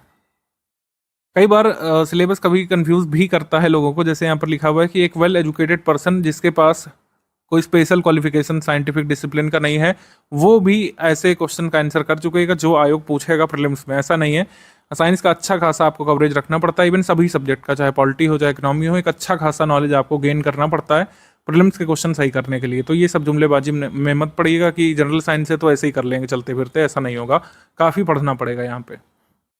बाकी सीसैट का पेपर है, सीसैट में अभी से मैं नहीं कहूँगा कि ज़्यादा इसमें मेहनत कीजिए, अभी हमारे पास काफ़ी टाइम है पहली बात तो। हालांकि ये सिलेबस देख करके आप अपना माइंड मेकअप करिए सबसे पहले कि 33% लाने के लिए कौन कौन से जो एरियाज़ हैं उन पर टारगेट करेंगे। जैसे इसमें एलिमेंट्री मैथ्स आती है up to class 10th level, तो जो इंजीनियरिंग बैकग्राउंड से हैं या फिर जो एमएससी मैथ्स वगैरह से हैं या फिर आप ऐसे डिसिप्लिन से हैं जहाँ पर मैथ्स पढ़ाई जाती है, तो इसमें आपको ज़्यादा हानि नहीं होती है, ज़्यादा आपको इसमें सोचना समझना नहीं पड़ता है। मैक्सिमम क्वेश्चन आप इससे निकाल लेते हैं रीजनिंग और मैथ्स के। फिर जनरल इंग्लिश है, इंग्लिश मीडियम से अगर आपकी एजुकेशन हुई है तो उस हद तक की इंग्लिश आप ऑलरेडी तैयार कर चुके होते हैं। कुछ ब्रशअप करना पड़ता है आपको टॉपिक्स, जैसे पार्ट ऑफ स्पीच है, एक्टिव पैसिव हो गया, और ट्रांसफॉर्मेशन ऑफ सेंटेंस है, डायरेक्ट इनडायरेक्ट के रूल्स, पंक्चुएशन रूल्स एक बार आपको देखने होते हैं, इडियम्स कुछ लर्न करने पड़ते हैं, वोकैबुलरी थोड़ा सा लर्न करनी पड़ती है। और ये जो चीज़ें हैं ये की जा सकती हैं 10-5 दिवस के टाइम स्पैन में। पूरा जनरल इंग्लिश आप सीसैट का तैयार कर सकते हैं 10-5 दिवस के टाइम स्पैन में, डेली 2 घंटे आप सामान्य हिंदी पूरा कंप्लीट कर सकते हैं। तो मैं कहूँगा कि अभी इतना जल्दी करने की पहली बात तो ज़रूरत भी नहीं, क्योंकि एग्जाम से पहले एक बार ब्रशअप करना पड़ेगा। लेकिन एक बार ये अच्छे से देख लीजिए, थोड़े से सीसैट के पीवाईक्यू लगा सकते हैं आप, पीवाईक्यू देख सकते हैं शुरुआत में, पहले 1-2 मंथ फर्स्ट स्टेज में पीवाईक्यू देखिए कि सीसैट में क्या क्या आता है, उतना भी सफिशिएंट है यहाँ पर। बाकी सीसैट की आगे स्ट्रैटेजी आपको ग्रुप में मिलती रहेगी। प्रीवियस ईयर एग्जामिनेशंस में जीएस पेपर 1 प्रीलिम्स का कट ऑफ क्या रहा है और क्या टारगेट आपको रखना चाहिए, इसके बारे में बात कर लेते हैं। अभी तो टारगेट वगैरह एग्जाम से पहले भी हम लोग कई बार डिस्कस करेंगे, लेकिन एक ओवरऑल माइंड मेकअप जो आपको लेकर के चलना है इस पर बात कर लेते हैं। कट ऑफ 2018 से हम यहाँ पर डिस्कस करेंगे, क्योंकि पैटर्न इससे पहले बहुत अलग था। GS paper mains, GS paper 1, GS paper 2 objective होते थे, 2 ऑप्शनल हुआ करते थे, तो कट ऑफ उससे पहले का डिस्कस करने का कोई लाभ नहीं है यहाँ पर। 2018 से पैटर्न चेंज हुआ है, उसको देख लेते हैं। तो 126 नंबर यहाँ पर कट ऑफ गया था, यानी कि 200 में से 126 नंबर आपके होने चाहिए थे। अच्छा, यूपीपीएससी में एक चीज़ ध्यान रखिएगा कि 150 क्वेश्चंस आते हैं जीएस पेपर 1 में, लेकिन मार्क्स होते हैं 200। ये बड़ा जरूरी ध्यान रखना। जीएस पेपर 1 जो ऑब्जेक्टिव होता है उसमें 200 मार्क्स का पेपर होता है, लेकिन क्वेश्चंस 150 होते हैं। सीसैट पेपर में 100 क्वेश्चंस होते हैं, तो इसमें जीएस पेपर 1 में 126 नंबर आपको 200 में से लाने थे। 94.5 क्वेश्चंस आपके सही होने चाहिए थे। पीसीएस के 2019 पेपर में 117 नंबर यहाँ पर कट ऑफ गया था। ये यूआर के लिए मैं कट ऑफ बता रहा हूँ, अदर कैटेगरीज के लिए अभी यहाँ पे नहीं डिस्कस कर रहा हूँ। अदर कैटेगरीज के लिए कम कम रहता है अपने अपनी कैटेगरीज के हिसाब से। अगर मैं हर कैटेगरी का बताऊंगा तो लंबी लंबी लिस्टें होंगी, फिर आप कंफ्यूज होंगे। टारगेट करते समय जो हाईएस्ट कट ऑफ जाता है यूआर का, उसके बारे में सोच करके आप चलिए। जिस भी कैटेगरी में आप आते हैं उसका कम कम रहता है।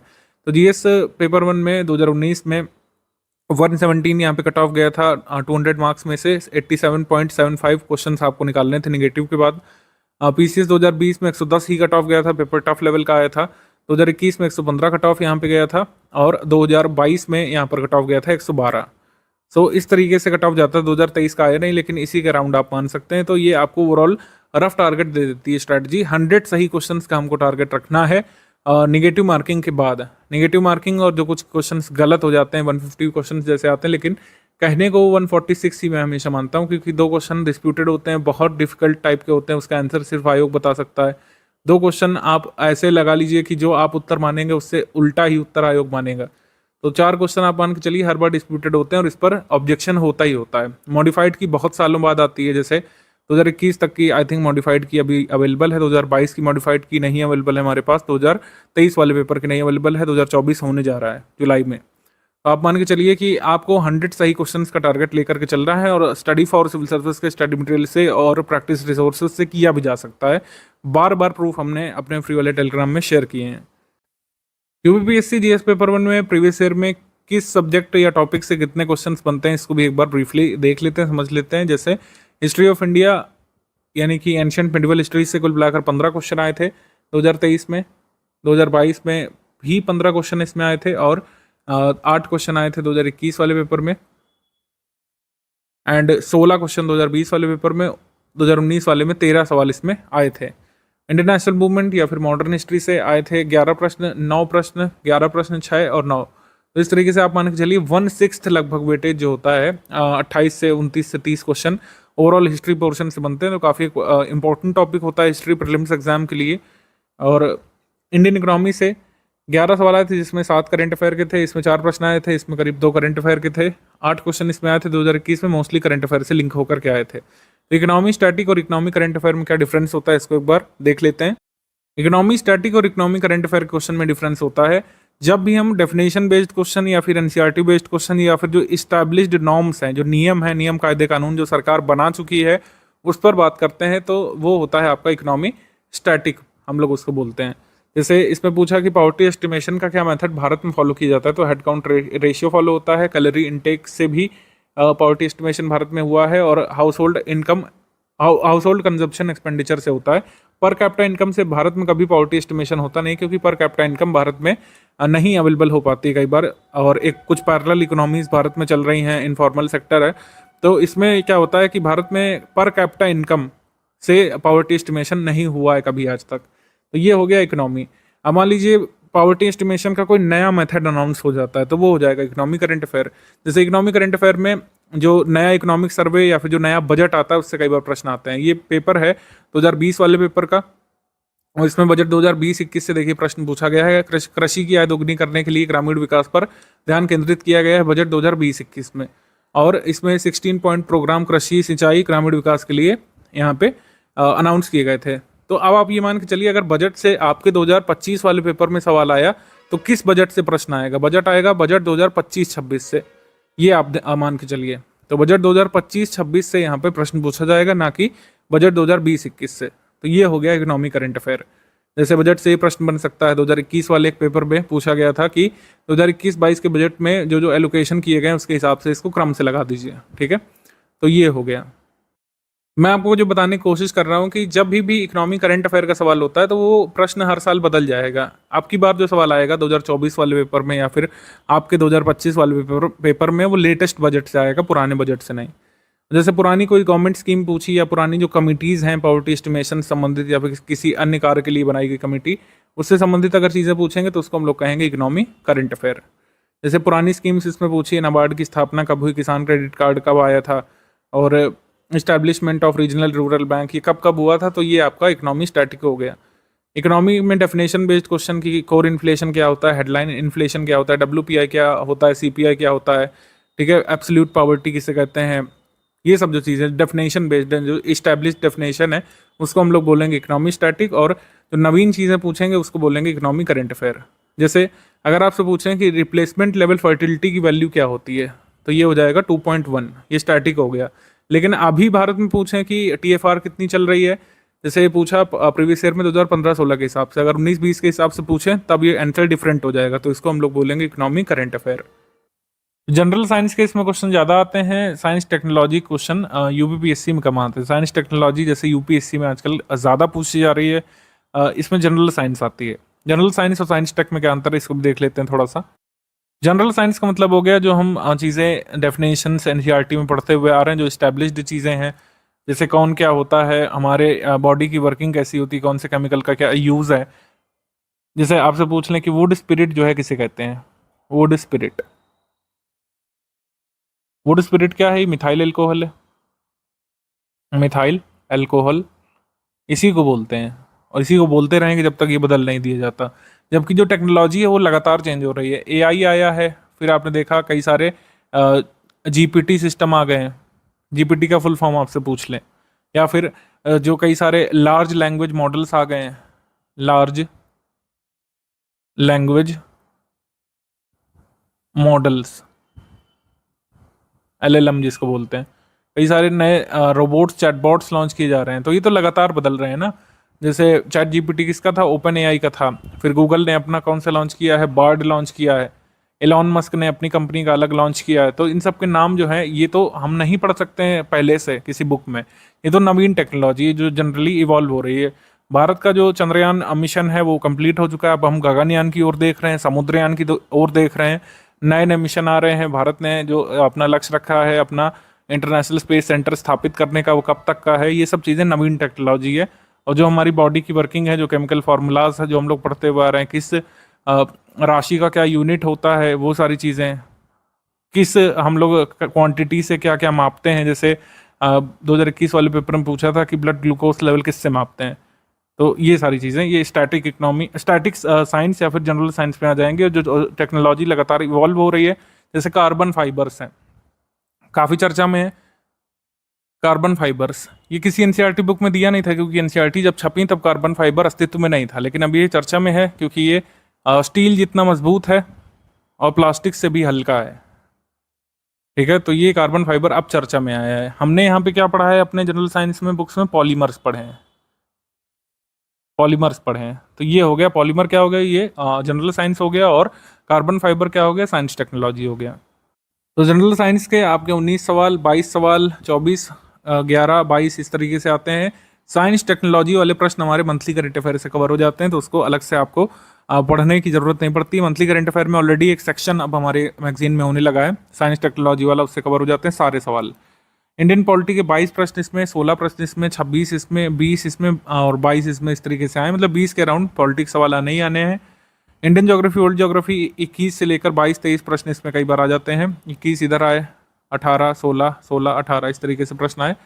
फिर आप देखें इन्वायरमेंट इकोलॉजी से 6 प्रश्न, 8 प्रश्न, 4, 13 प्रश्न भी आ चुके हैं एक ईयर में, 12 प्रश्न आ चुके हैं।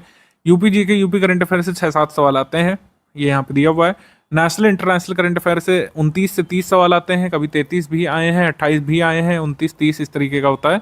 मिसलेनियस के जो टॉपिक्स होते हैं, जैसे इंटरनेशनल ऑर्गेनाइजेशंस हो गया, उनके हेडक्वार्टर कहाँ है, उनका हेड कौन है, इंटरनेशनल ऑर्गेनाइजेशंस का हाल में कोई चीज़ हुई है तो वो सब अपडेट जो पूछी जाती है, जो एग्रीकल्चर का मिनरल डेटा पूछा जाता है, ये सारे जो डेटा वाइज चीज़ें जो बदलती रहती हैं, ये 10 क्वेश्चन, 20 क्वेश्चन, 12 क्वेश्चन, 22 सवाल तक आए हैं एग्जाम में, और ये बहुत हाई यील्ड टॉपिक हम लोग इसको बोलते हैं। मिसलेनियस पीडीएफ इस वजह से हम लोग हमेशा रिकमेंड करते हैं कि आपको स्टडी करना चाहिए, क्योंकि ये डेटा वाला पोर्शन होता है और इसमें कुछ डेटास याद करके सेंसस का, अर्बनाइजेशन का, लेटेस्ट रिपोर्ट वगैरह फॉलो करके आप अच्छे नंबर ऑफ क्वेश्चंस निकाल सकते हैं। तो ये ओवरव्यू हो गया। अब ये स्ट्रैटेजी ऐसा हो सकता है आपके प्रीलिम्स से पहले हम कुछ अपग्रेड करके दें, चेंज करके दें, लेकिन अभी के लिए ये मान के चलिए कि इतना इतना वेटेज है। जैसे यूपी जीके है, मान लीजिए आप डेली 5-5 घंटे पढ़ रहे हैं तो उसका लाभ नहीं, क्योंकि उससे 6-7 क्वेश्चन आने हैं। तो ये ओवरव्यू हो गया कि कौन कौन से सब्जेक्ट जरूरी हैं। जैसे आपने नोटिस किया कि हिस्ट्री जरूरी है, और साइंस जरूरी है, ज्योग्राफी जरूरी है, पॉलिटी जरूरी है। तो ये कुछ ऐसे सब्जेक्ट हैं जो प्री में भी इनका वेटेज है, मेंस में भी वेटेज है। तो इसीलिए यहाँ पर अब बात कर लेते हैं कि शुरू में बेसिक आपको क्या पढ़ना है और 3 स्टेज की स्ट्रैटेजी क्या होती है। तो प्री मेंस के कुछ टॉपिक्स होते हैं जो कॉमन होते हैं, तो इसी वजह से इन्हीं की बेसिक बुक्स आपको रिकमेंड की जाती है। जैसे यूपी जीके की कोई बेसिक बुक नहीं हो सकती है, आर्ट कल्चर की कोई बेसिक बुक हम यहाँ पे नहीं रिकमेंड करते हैं। जिसका वेटेज है प्री मेंस में, उसी का बेसिक आपको कवर करना पड़ता है पहले स्टेज में। जैसे मॉडर्न हिस्ट्री और आधुनिक भारत का इतिहास हम लोग जो कह सकते हैं, प्री में भी जरूरी है ही, 8-9 क्वेश्चन प्रीलिम्स के लिए, और जीएस पेपर 1 में भी इसका रोल है। पॉलिटी राजव्यवस्था के लिए एम लक्ष्मीकांत की किताब यहाँ पे इंपॉर्टेंट होती है प्रीलिम्स के लिए और जीएस पेपर 2 के लिए।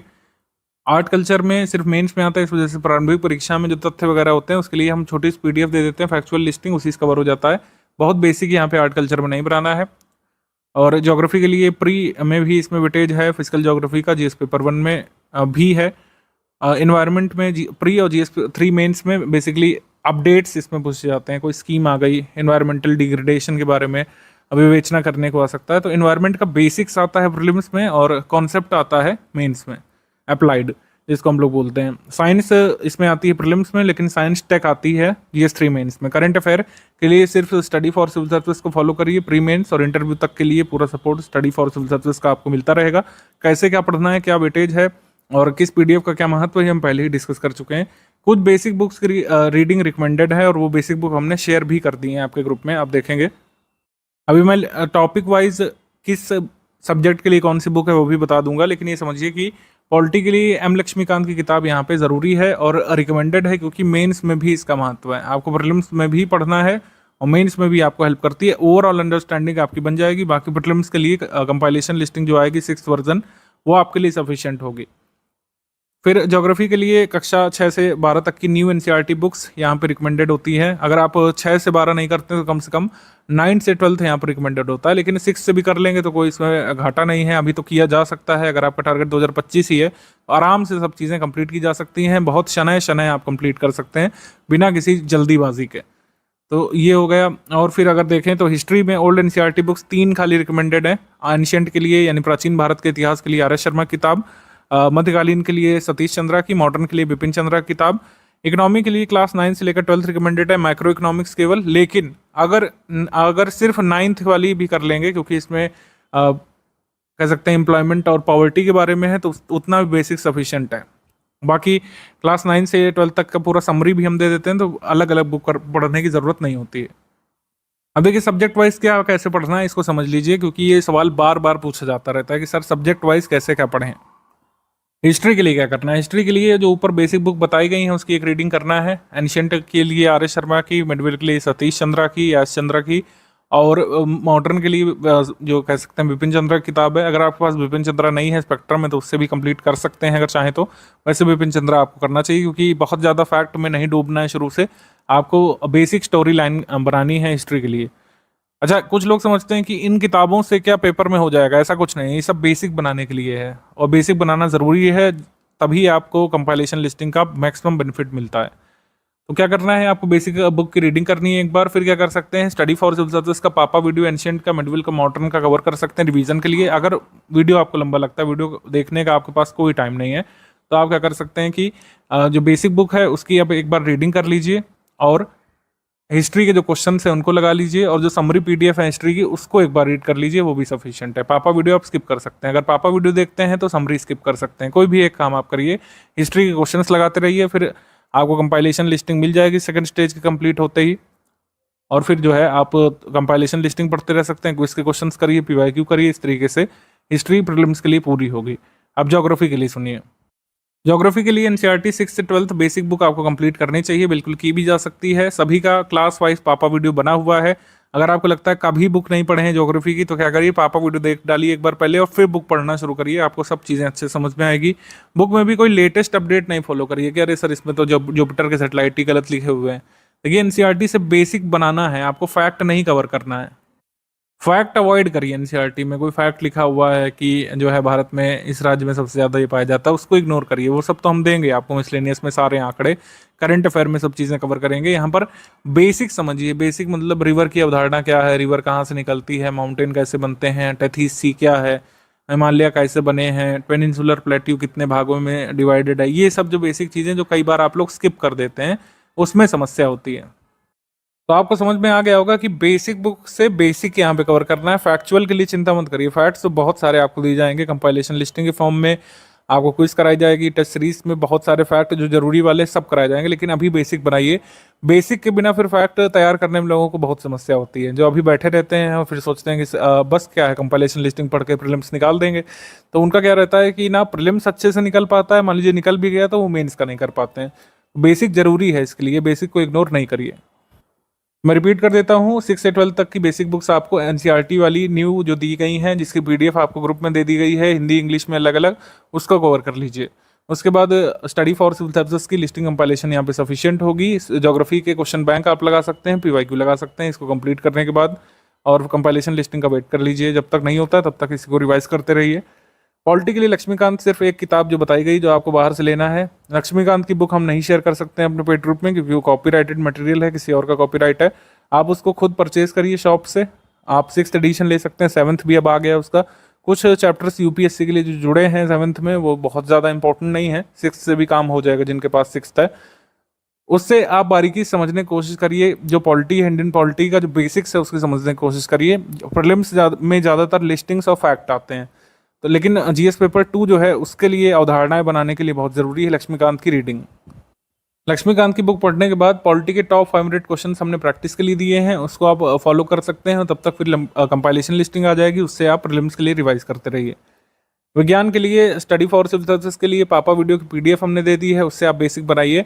टॉप 600 एनसीईआरटी क्वेश्चंस दे दिए हैं एनसीईआरटी बुक्स के ही, उसको आप लगा सकते हैं। और कंपाइलेशन लिस्टिंग जो आ जाएगी प्रीलिम्स के लिए, वही सफिशिएंट होगी। साइंस के लिए, साइंस की आपको बुक क्लास वाइज नहीं पढ़नी है, जो पापा वीडियो दिया गया है वही सफिशिएंट है।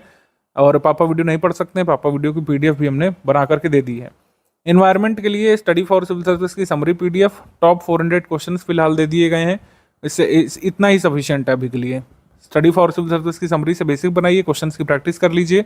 इन्वायरमेंट की कंपाइलेशन लिस्टिंग जो आ जाएगी प्रीलिम्स के लिए, केवल उसी को पढ़िएगा। मेंस के लिए भी इन्वायरमेंट का जो आपको कंटेंट मेंस ग्रुप में अलग से मिला होगा, उससे होगा, क्योंकि इन्वायरमेंट में ज़्यादातर करंट अफेयर आते हैं मेंस में।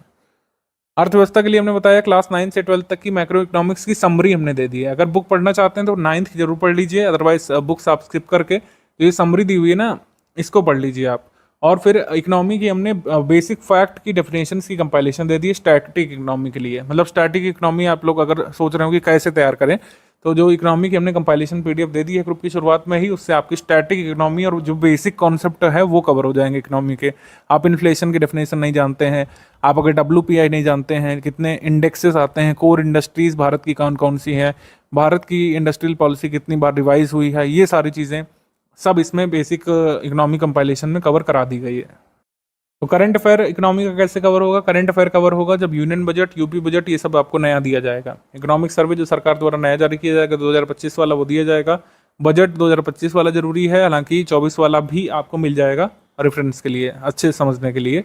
जब बजट का हम बनाएंगे, क्योंकि चुनाव के बाद ही अब बजट आएगा, ये चुनाव का वर्ष है तो बजट फेब में नहीं आता, जुलाई में आता है। तो जुलाई तक जो बजट आएगा उसको हम लोग समराइज करके आपके ग्रुप में देंगे। बाकी करंट अफेयर के लिए हमने बता दिया, daily current affair basic understanding और मेंस की अंडरस्टैंडिंग के लिए पढ़ते रहिए। डेली अपडेट्स के लिए डेली करंट अफेयर का जो कह सकते हैं क्विज वगैरह है, ये शुरू हो जाएगा।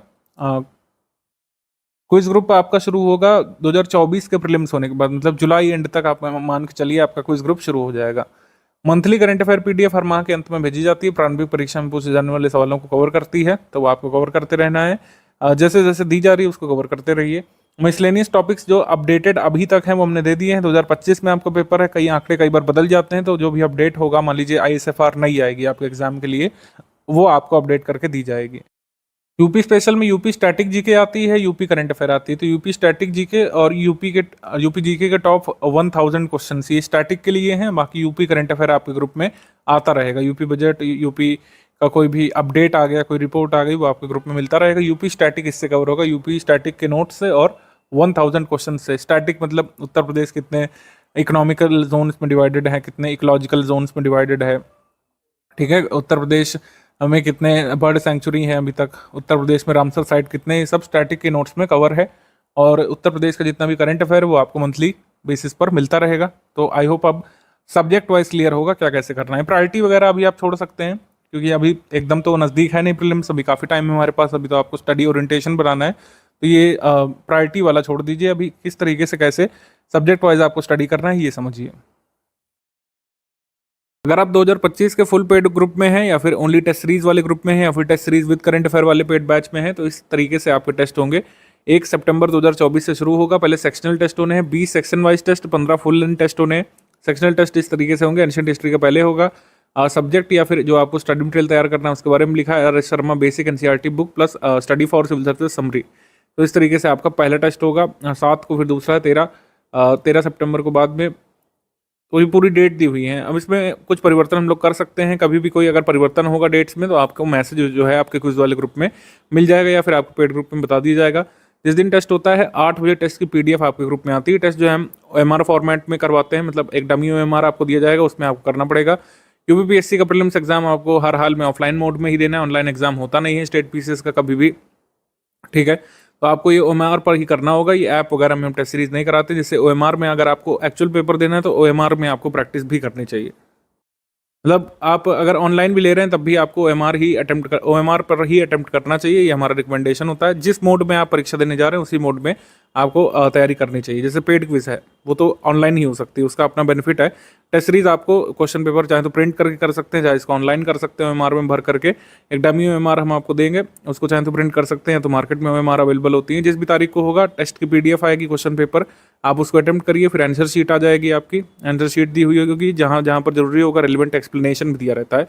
कई बार हमारे एक्सप्लेनेशन से एक क्वेश्चन के एक्सप्लेनेशन से 2-2, 3-3 क्वेश्चन कई बार हमारे प्रीलिम्स एग्जाम में देखे गए हैं। सब प्रूफ हमने दिए हैं। कई बार हम 4 स्टेटमेंट का अगर क्वेश्चन बना रहे हैं तो उसी एक क्वेश्चन से 2 क्वेश्चन तक आपके एक प्रीलिम्स पेपर में आए हैं। स्टडी फॉर सिविल सर्विसेज की टेस्ट सीरीज बहुत रिसोर्स इंटेंसिव, इन्फॉर्मेशन डेंस होती है और थोड़ा सा लेंदी आप कह सकते हैं, लेकिन हमेशा की तरह बेनिफिशियल हमारी टेस्ट सीरीज होती है।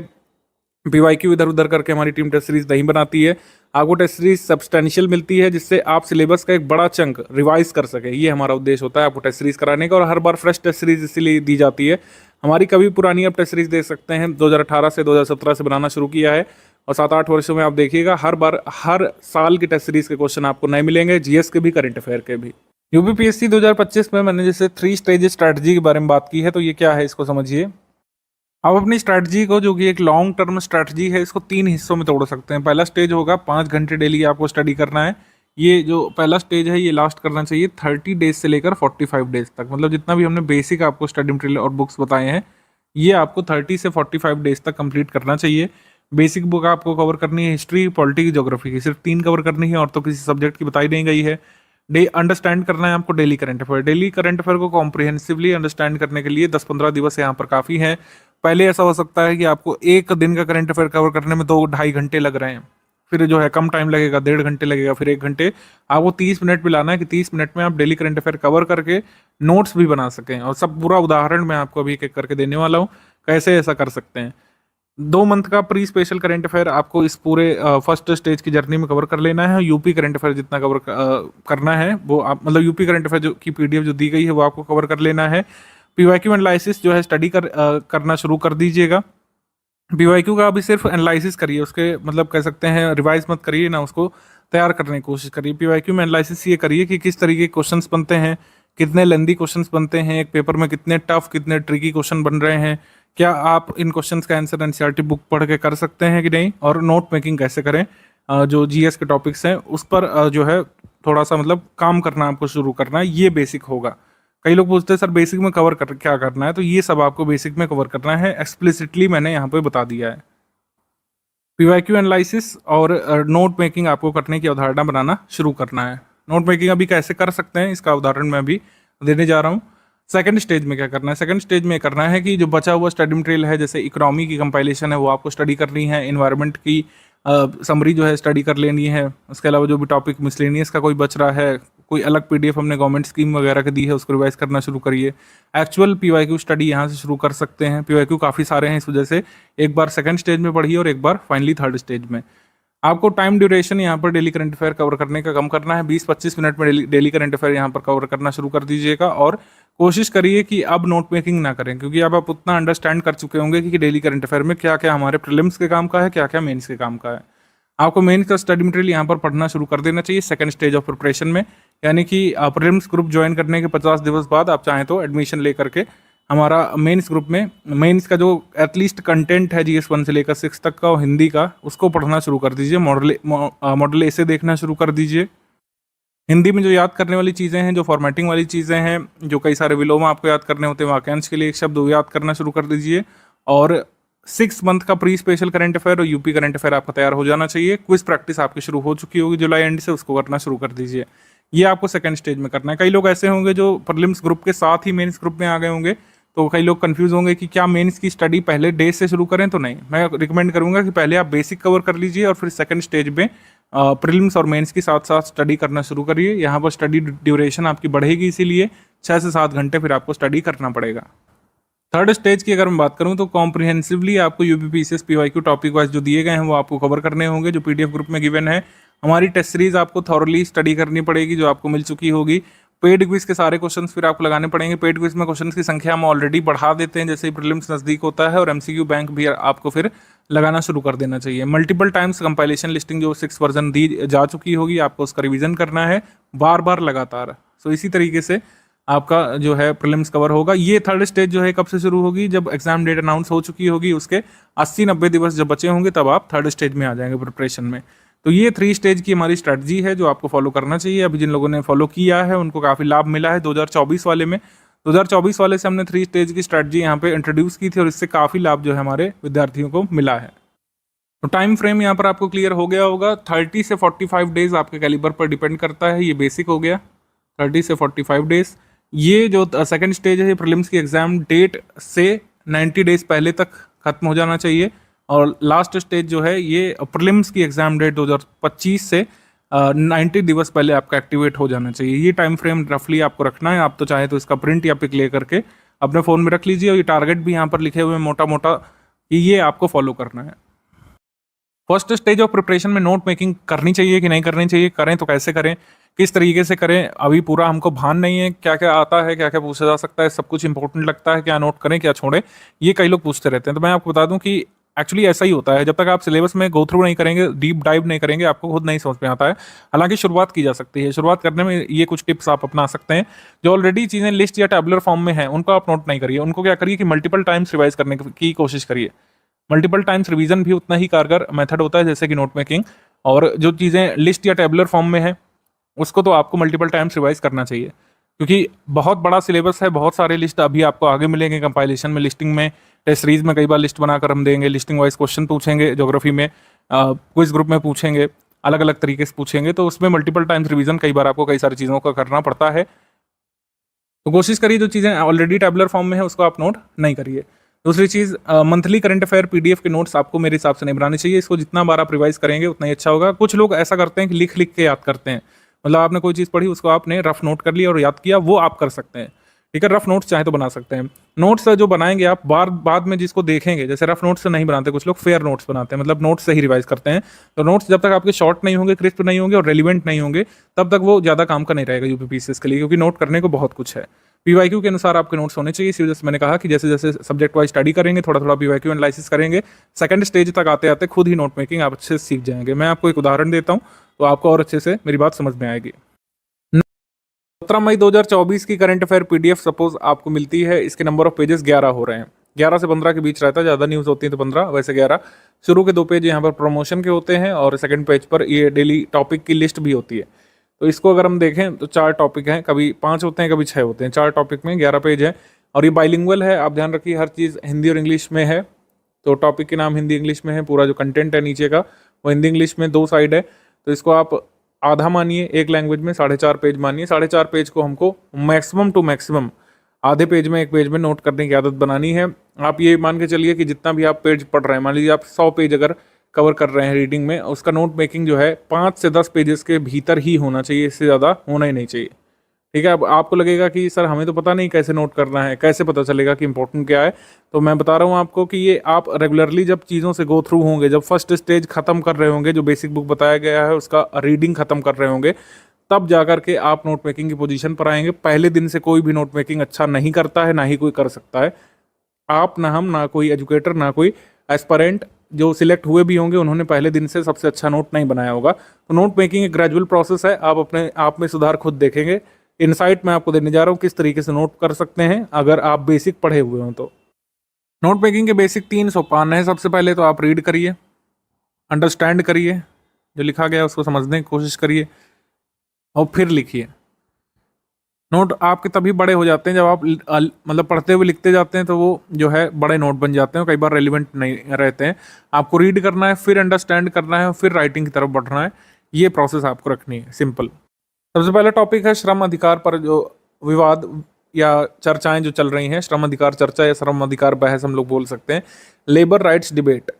तो लेबर राइट्स डिबेट में हमको देखना है कि किसका टॉपिक है। सबसे पहले तो GS2 का है, तो हम ही लिख देते हैं आपके लिए। तो इसमें आपको ज़्यादा कोई खास मेहनत करनी नहीं कि आपको सिलेबस खुद से ढूंढ करके उसको अलाइन करना है। हालांकि अलाइन करना भी खुद से आना चाहिए कि अगर हम ये ना लिख कर भी दें तो कालांतर में आप करीब 1 महीने बाद बता सकें कि कौन सा टॉपिक किस सिलेबस का है।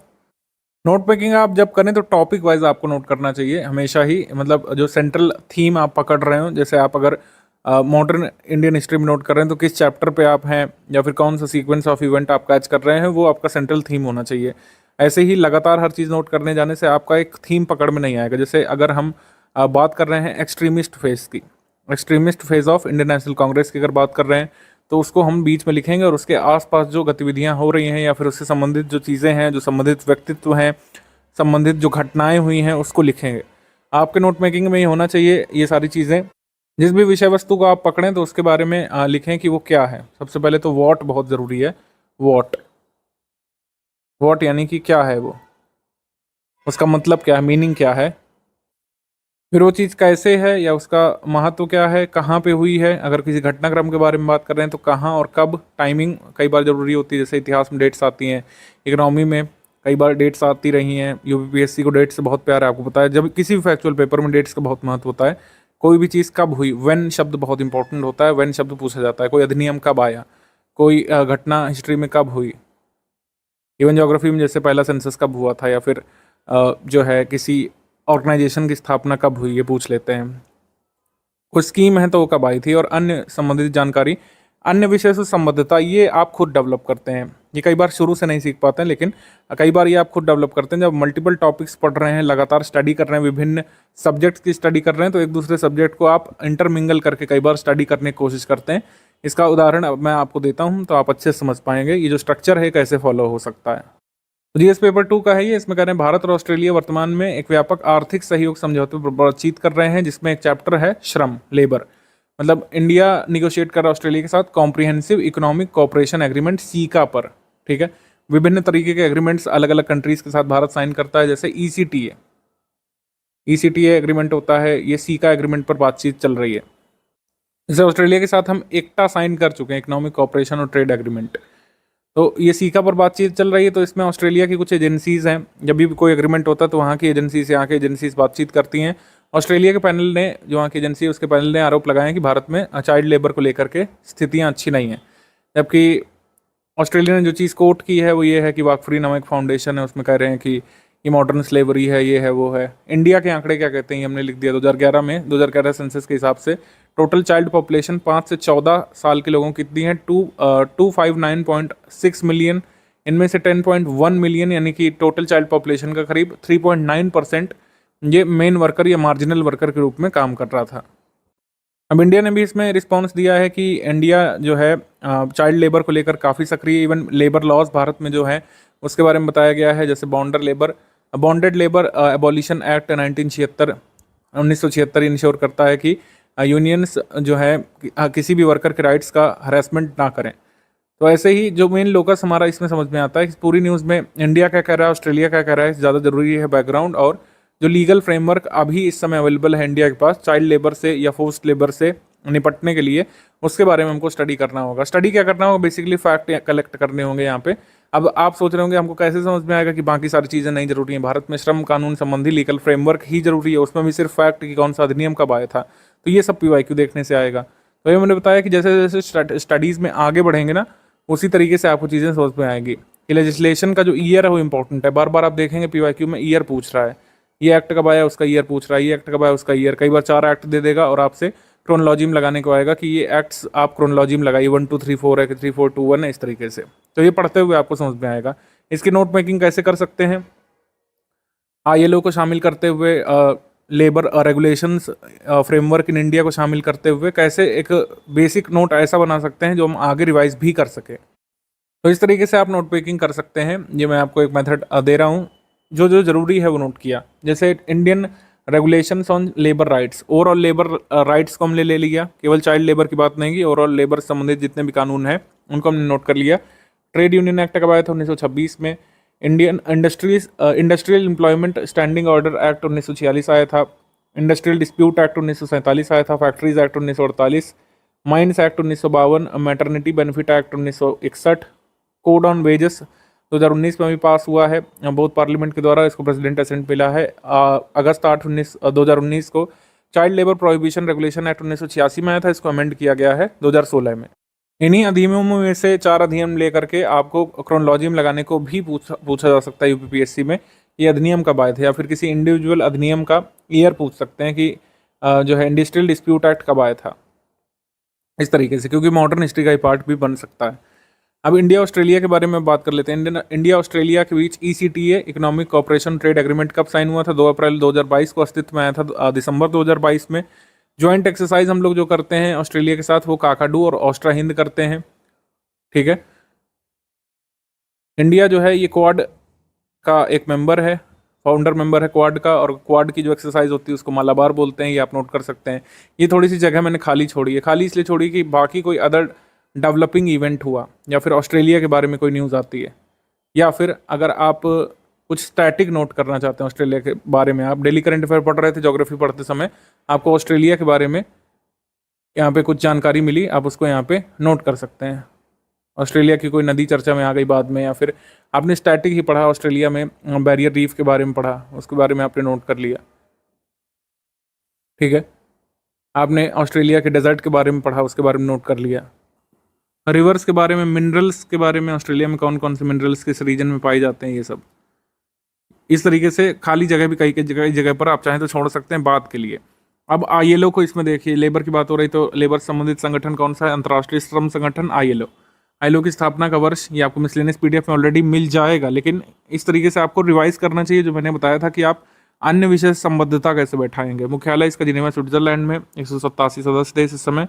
वर्तमान महानिदेशक हैं गिलबर्ट F होंगबो, जो कि टोगो से हैं, ठीक है। ये क्वेश्चन अभी RS पेपर में आया था, 1 साल पहले जो RS पेपर हुआ था उसमें आया था। अब ILO की बात चलिए, तो ILO के बारे में थोड़ा सा आपको पता होना चाहिए कि जो ट्रीटी ऑफ वर्सलिस हुई थी, ट्रीटी ऑफ वर्सलिस, जिससे फर्स्ट वर्ल्ड वॉर ख़त्म हुआ था, उसमें एक टर्म ये भी था कि ILO की स्थापना होगी। तो ILO की स्थापना होती है 1919 में, लेकिन ये 1946 में UN का बॉडी बनता है, UN की एजेंसी ये बनता है 1946 में। ILO की बात चल रही तो थोड़ा सा मॉडर्न इंडियन हिस्ट्री से इसको जो है कोराबरेट करते हैं। मॉडर्न हिस्ट्री में ILO का सिग्निफिकेंस क्या है, मॉडर्न हिस्ट्री में जब आप नॉन कॉपरेशन अराउंड पढ़ रहे होंगे, event non cooperation around event जो पढ़ रहे होंगे, 1919 में एक समिट हुई थी, पहली समिट हुई थी कह सकते हैं, पहली कॉन्फ्रेंस हुई थी ILO की, ILO वॉशिंगटन कॉन्फ्रेंस। इसमें किसने पार्टिसिपेट किया था भारत की तरफ से, all India trade union Congress से NM जोशी ने पार्टिसिपेट किया था। इस तरीके से ये PYQ है, UPPSC 2020 का है। इस तरीके से आपके नोट इनरिच होंगे, और जैसे जैसे समय बढ़ता जाएगा नोट इनरिच होते जाएंगे। तो अगर पहले 1 हफ्ते में नोट कर रहे हैं, थोड़ी थोड़ी खाली जगह भी छोड़ते रहिएगा। अब सेकंड न्यूज़ पे आ जाते हैं। यहाँ पर ट्रिप्स के बारे में बेसिकली बात हो रही है। तो ट्रिप्स किससे संबंध है? WTO से। WTO के मेंबर्स ने अभी 30वीं एनिवर्सरी यहाँ पर बनाई है ट्रिप्स पर एग्रीमेंट जो साइन हुआ था उसके लिए। आपको पता होना चाहिए या फिर धीरे धीरे आप सीखेंगे, मिसलेनियस की PDF में देखेंगे कि सीरीज ऑफ एग्रीमेंट्स जो हुए थे, करीब 6 एग्रीमेंट्स हुए थे WTO के बनने से पहले। WTO के बनने से पहले जो ऑर्गेनाइजेशन या जो व्यवस्था अस्तित्व में थी उसको GATT बोला जाता है, गैट। ठीक है। जनवरी 1995 को माराकीश में हुए कह सकते हैं एग्रीमेंट के बाद WTO अस्तित्व में आ जाता है। ट्रिप्स एग्रीमेंट के बारे में फिर बताया गया है कि किस तरीके से इवॉल्व होता है। पेरिस कन्वेंशन ये फर्स्ट स्टेप था इंटेलेक्चुअल प्रॉपर्टी राइट को या इंटेलेक्चुअल वर्क को प्रोटेक्ट करने के लिए। फिर ये ट्रिप्स के बारे में थोड़ा सा दिया हुआ है कि कैसे ये काम करता है, फिर इसके चैलेंजेस दिए हुए हैं। ठीक है। फिर बाद में वे फॉरवर्ड दिया कैसे इसको कर सकते हैं। तो मेन्स ओरिएंटेड कंटेंट ही जाता है, इससे प्रीलिम्स वाला निकालते हैं। इस न्यूज़ में जो सबसे ज़रूरी पोर्शन है वो क्या है? ट्रिप्स के बारे में कि ये किससे संबंधित है। YF और IPR ये क्या है? क्या ये एक एग्रीमेंट है बेसिकली। ठीक है। इंपॉर्टेंस क्या है? One of the 6 agreements that led to the creation of WTO। यहाँ पर हमने स्पष्ट तौर पर लिख भी दिया है इसलिए। अभी IP से संबंधित है। IPR इंटेलेक्चुअल प्रॉपर्टी राइट की बात हो रही है। तो किसी को अगर IP नहीं पता तो सबसे पहले उसको पता होना चाहिए intellectual property is associated with human brain applied for creativity and invention. Creativity and invention दो टर्म इंपॉर्टेंट है। Various efforts in input of manpower, time, energy, skill, money are required to invent or create something. As per law, legal right or monopoly right are given to creator or innovator to harvest the economic benefit of their invention or creation.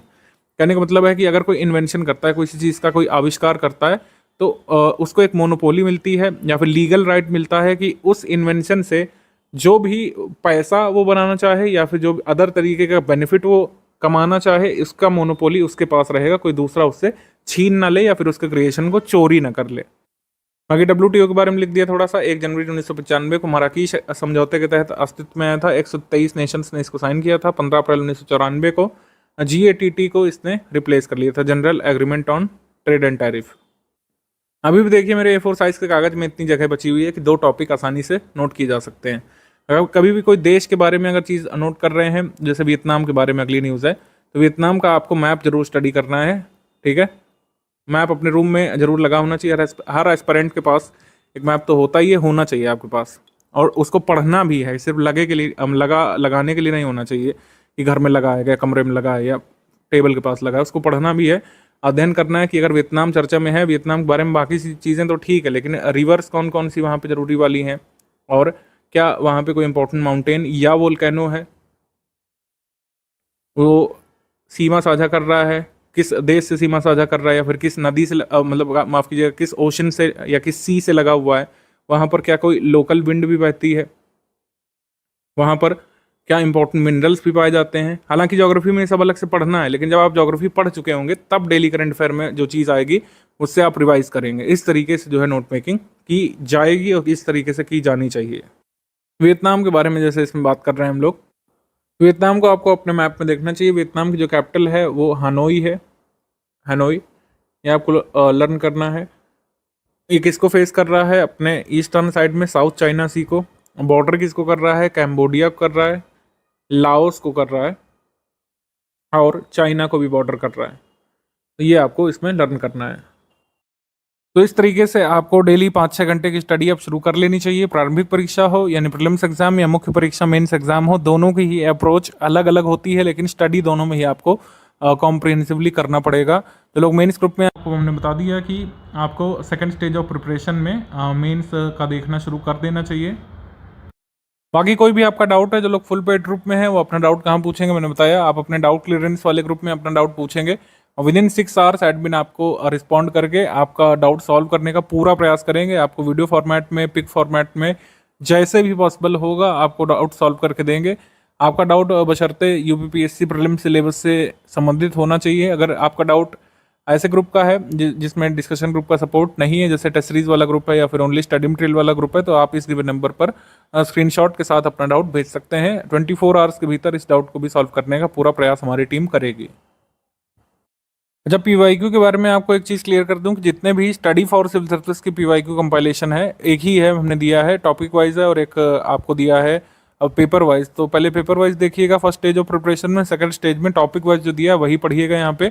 Other कोई publication की book ना पूछिएगा हमसे, ना ही कोई हम recommend करते हैं, क्योंकि उसमें बहुत ज़्यादा कन्फ्यूज़न है। कई सारे नॉन रिलेवेंट पीवाईक्यू डाले हैं, अदर स्टेट पीसेस के और अदर एग्जाम के भी पीवाईक्यू उसमें ऐड कर दिए हैं, जो कि ज़रूरी नहीं है। अच्छा, कई मिथ भी जुड़े हुए हैं इससे, तो आप समझ लीजिए कि पिछले 10 साल के पीवाईक्यू कंप्लीट करके जो सिलेबस कंप्लीट करने का सपना देख रहे हैं, आप भूल जाइए। सिलेबस का एक भाग है पीवाईक्यू, सिलेबस समझने में हेल्प करते हैं आपके पीवाईक्यू, लेकिन पीवाईक्यू से पूरा सिलेबस कंप्लीट नहीं किया जा सकता है। तो पीवाईक्यू आपको विषयों को समझने में हेल्प करेगा, हमारे स्टडी मटेरियल को कंप्लीट करने में हेल्प करेगा और विभिन्न तरीके से आपको लाभ पहुंचा सकता है। लेकिन सिर्फ पीवाईक्यू के भरोसे आप अपना प्रीलिम्स का एग्जाम क्लियर नहीं कर सकते हैं, इसको समझिए और जो स्ट्रैटेजी बनाई गई है उसी हिसाब से फॉलो करना यहाँ पे शुरू कर लीजिए।